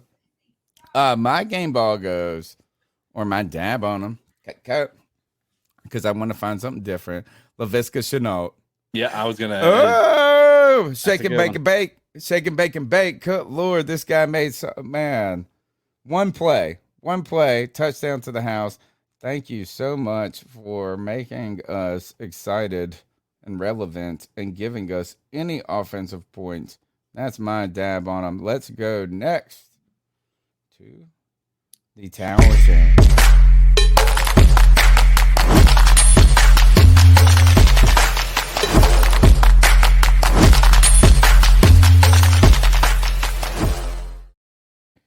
This is where we call out somebody who had a cruddy game. And since I went last, I'm going first. And it's Baker Mayfield. He's a burnt bum right now. He made me, I went from a bottom to a top. F that dude. Bend over Baker. Yeah. I'll go second again. Mine's pretty simple, man. Me and this guy, I really don't like him at all, and he proved it again today. I'm going Robbie Anderson. 2 drop passes, 1 catch for 14 yards. If you were half as good as you talk like you are, you would be a mid-level wide receiver, and you're not even that in the NFL. I really thought you were about to take CJ Henderson. Well, he was one, but I'm a little more mad at Robbie Anderson for trying to tell me how to be a fan. Yeah. Let's put it this way. When Robbie Anderson was 2 years old, that's when I started I became a fan. When he was 2. So don't tell me how to be a fan, Robbie. That's my thing. So I'll give it to Robbie. Yeah, for sure. I'll go and I'm going to give mine to Jameis Winston. Oh, nice. That's a cool shit right there. I like that. I mean, like, where's the pain? Where's the pain at? Right. Everywhere. Jameis Winston. He's my favorite dude. He to be fair, yes, he's got the pain and all that stuff, but he also was probably at least 4 or 5 interceptable balls, that could have been taken to the house, one by Shaq Thompson, and that was just, there were a few. So I'm gonna put some of this on Jameis, who had, by the way, 2 fumbled snaps. So chalked, right? Oh my God! Did the Colts really beat the Chiefs? Yeah, dude. And the Falcons beat the Seahawks. Oh, it's been a crazy day. I picked that one. Yeah, it's been a crazy day. Oh, look at that. Yelling on the New York Jets. All right, that's the C3 Panthers post-game show. That's right, folks. We did it. Man, it turns out that winning makes you guys ready to go and just eat dinner and spend time with your wife. If you spend time with your wife, you better trim it up with that Manscaped joint. Remember, promo code Panthers. Guys, we're going to be back here on Tuesday night. So we're going to, we come back, we break up the game. I feel like we're going to all go back and watch it. We will all kind of dive into a little bit of the less emotional reaction. The post-game show is for you fans to call in at 252-228-5098. We'll play the calls that didn't get here tonight on Tuesday night. Be sure to smash the thumbs up button. Check us out on iTunes, TuneIn, Stitcher, wherever you get your sports news at, and just be a Panther fans with us. Greg, how can they find you? You can find me at the Bet Daddy 52 on Twitter. Come check me out. I'm here Tuesdays, Geeks, chasing squirrels across the multiverse on Fridays. CK. You can find me on all social medias, mainly the Twitters. I do a little bit of streaming, at Code Dizzle Allen is most places you can find me, and then you're going to find me on the C3 Panthers podcast here Tuesday nights and Thursday nights. I don't, Tony, I don't know how you feel, but we got the same amount of views by doing the Thursday night that we did on the Saturday night one. Total? So, yeah, Total? We got a little bit less actually. Let's go look. We'll go back and look. You guys, we want to know, do you want the simulations on Thursday or Saturday? Total views rather than live views. Interesting. Wow. I'm surprised by that. But hey, the data is the data. Let's try 2 weeks of data, 2 weeks of data. Either way, the data is this. We got a W, baby. Yeah, we got a W. It's the C3 Panthers podcast every Tuesday night, Wednesday, Thursday, Friday, Saturday, Sunday, Monday, Tuesday. We're always here for you. Be part of our community. Let's get the hell out of here.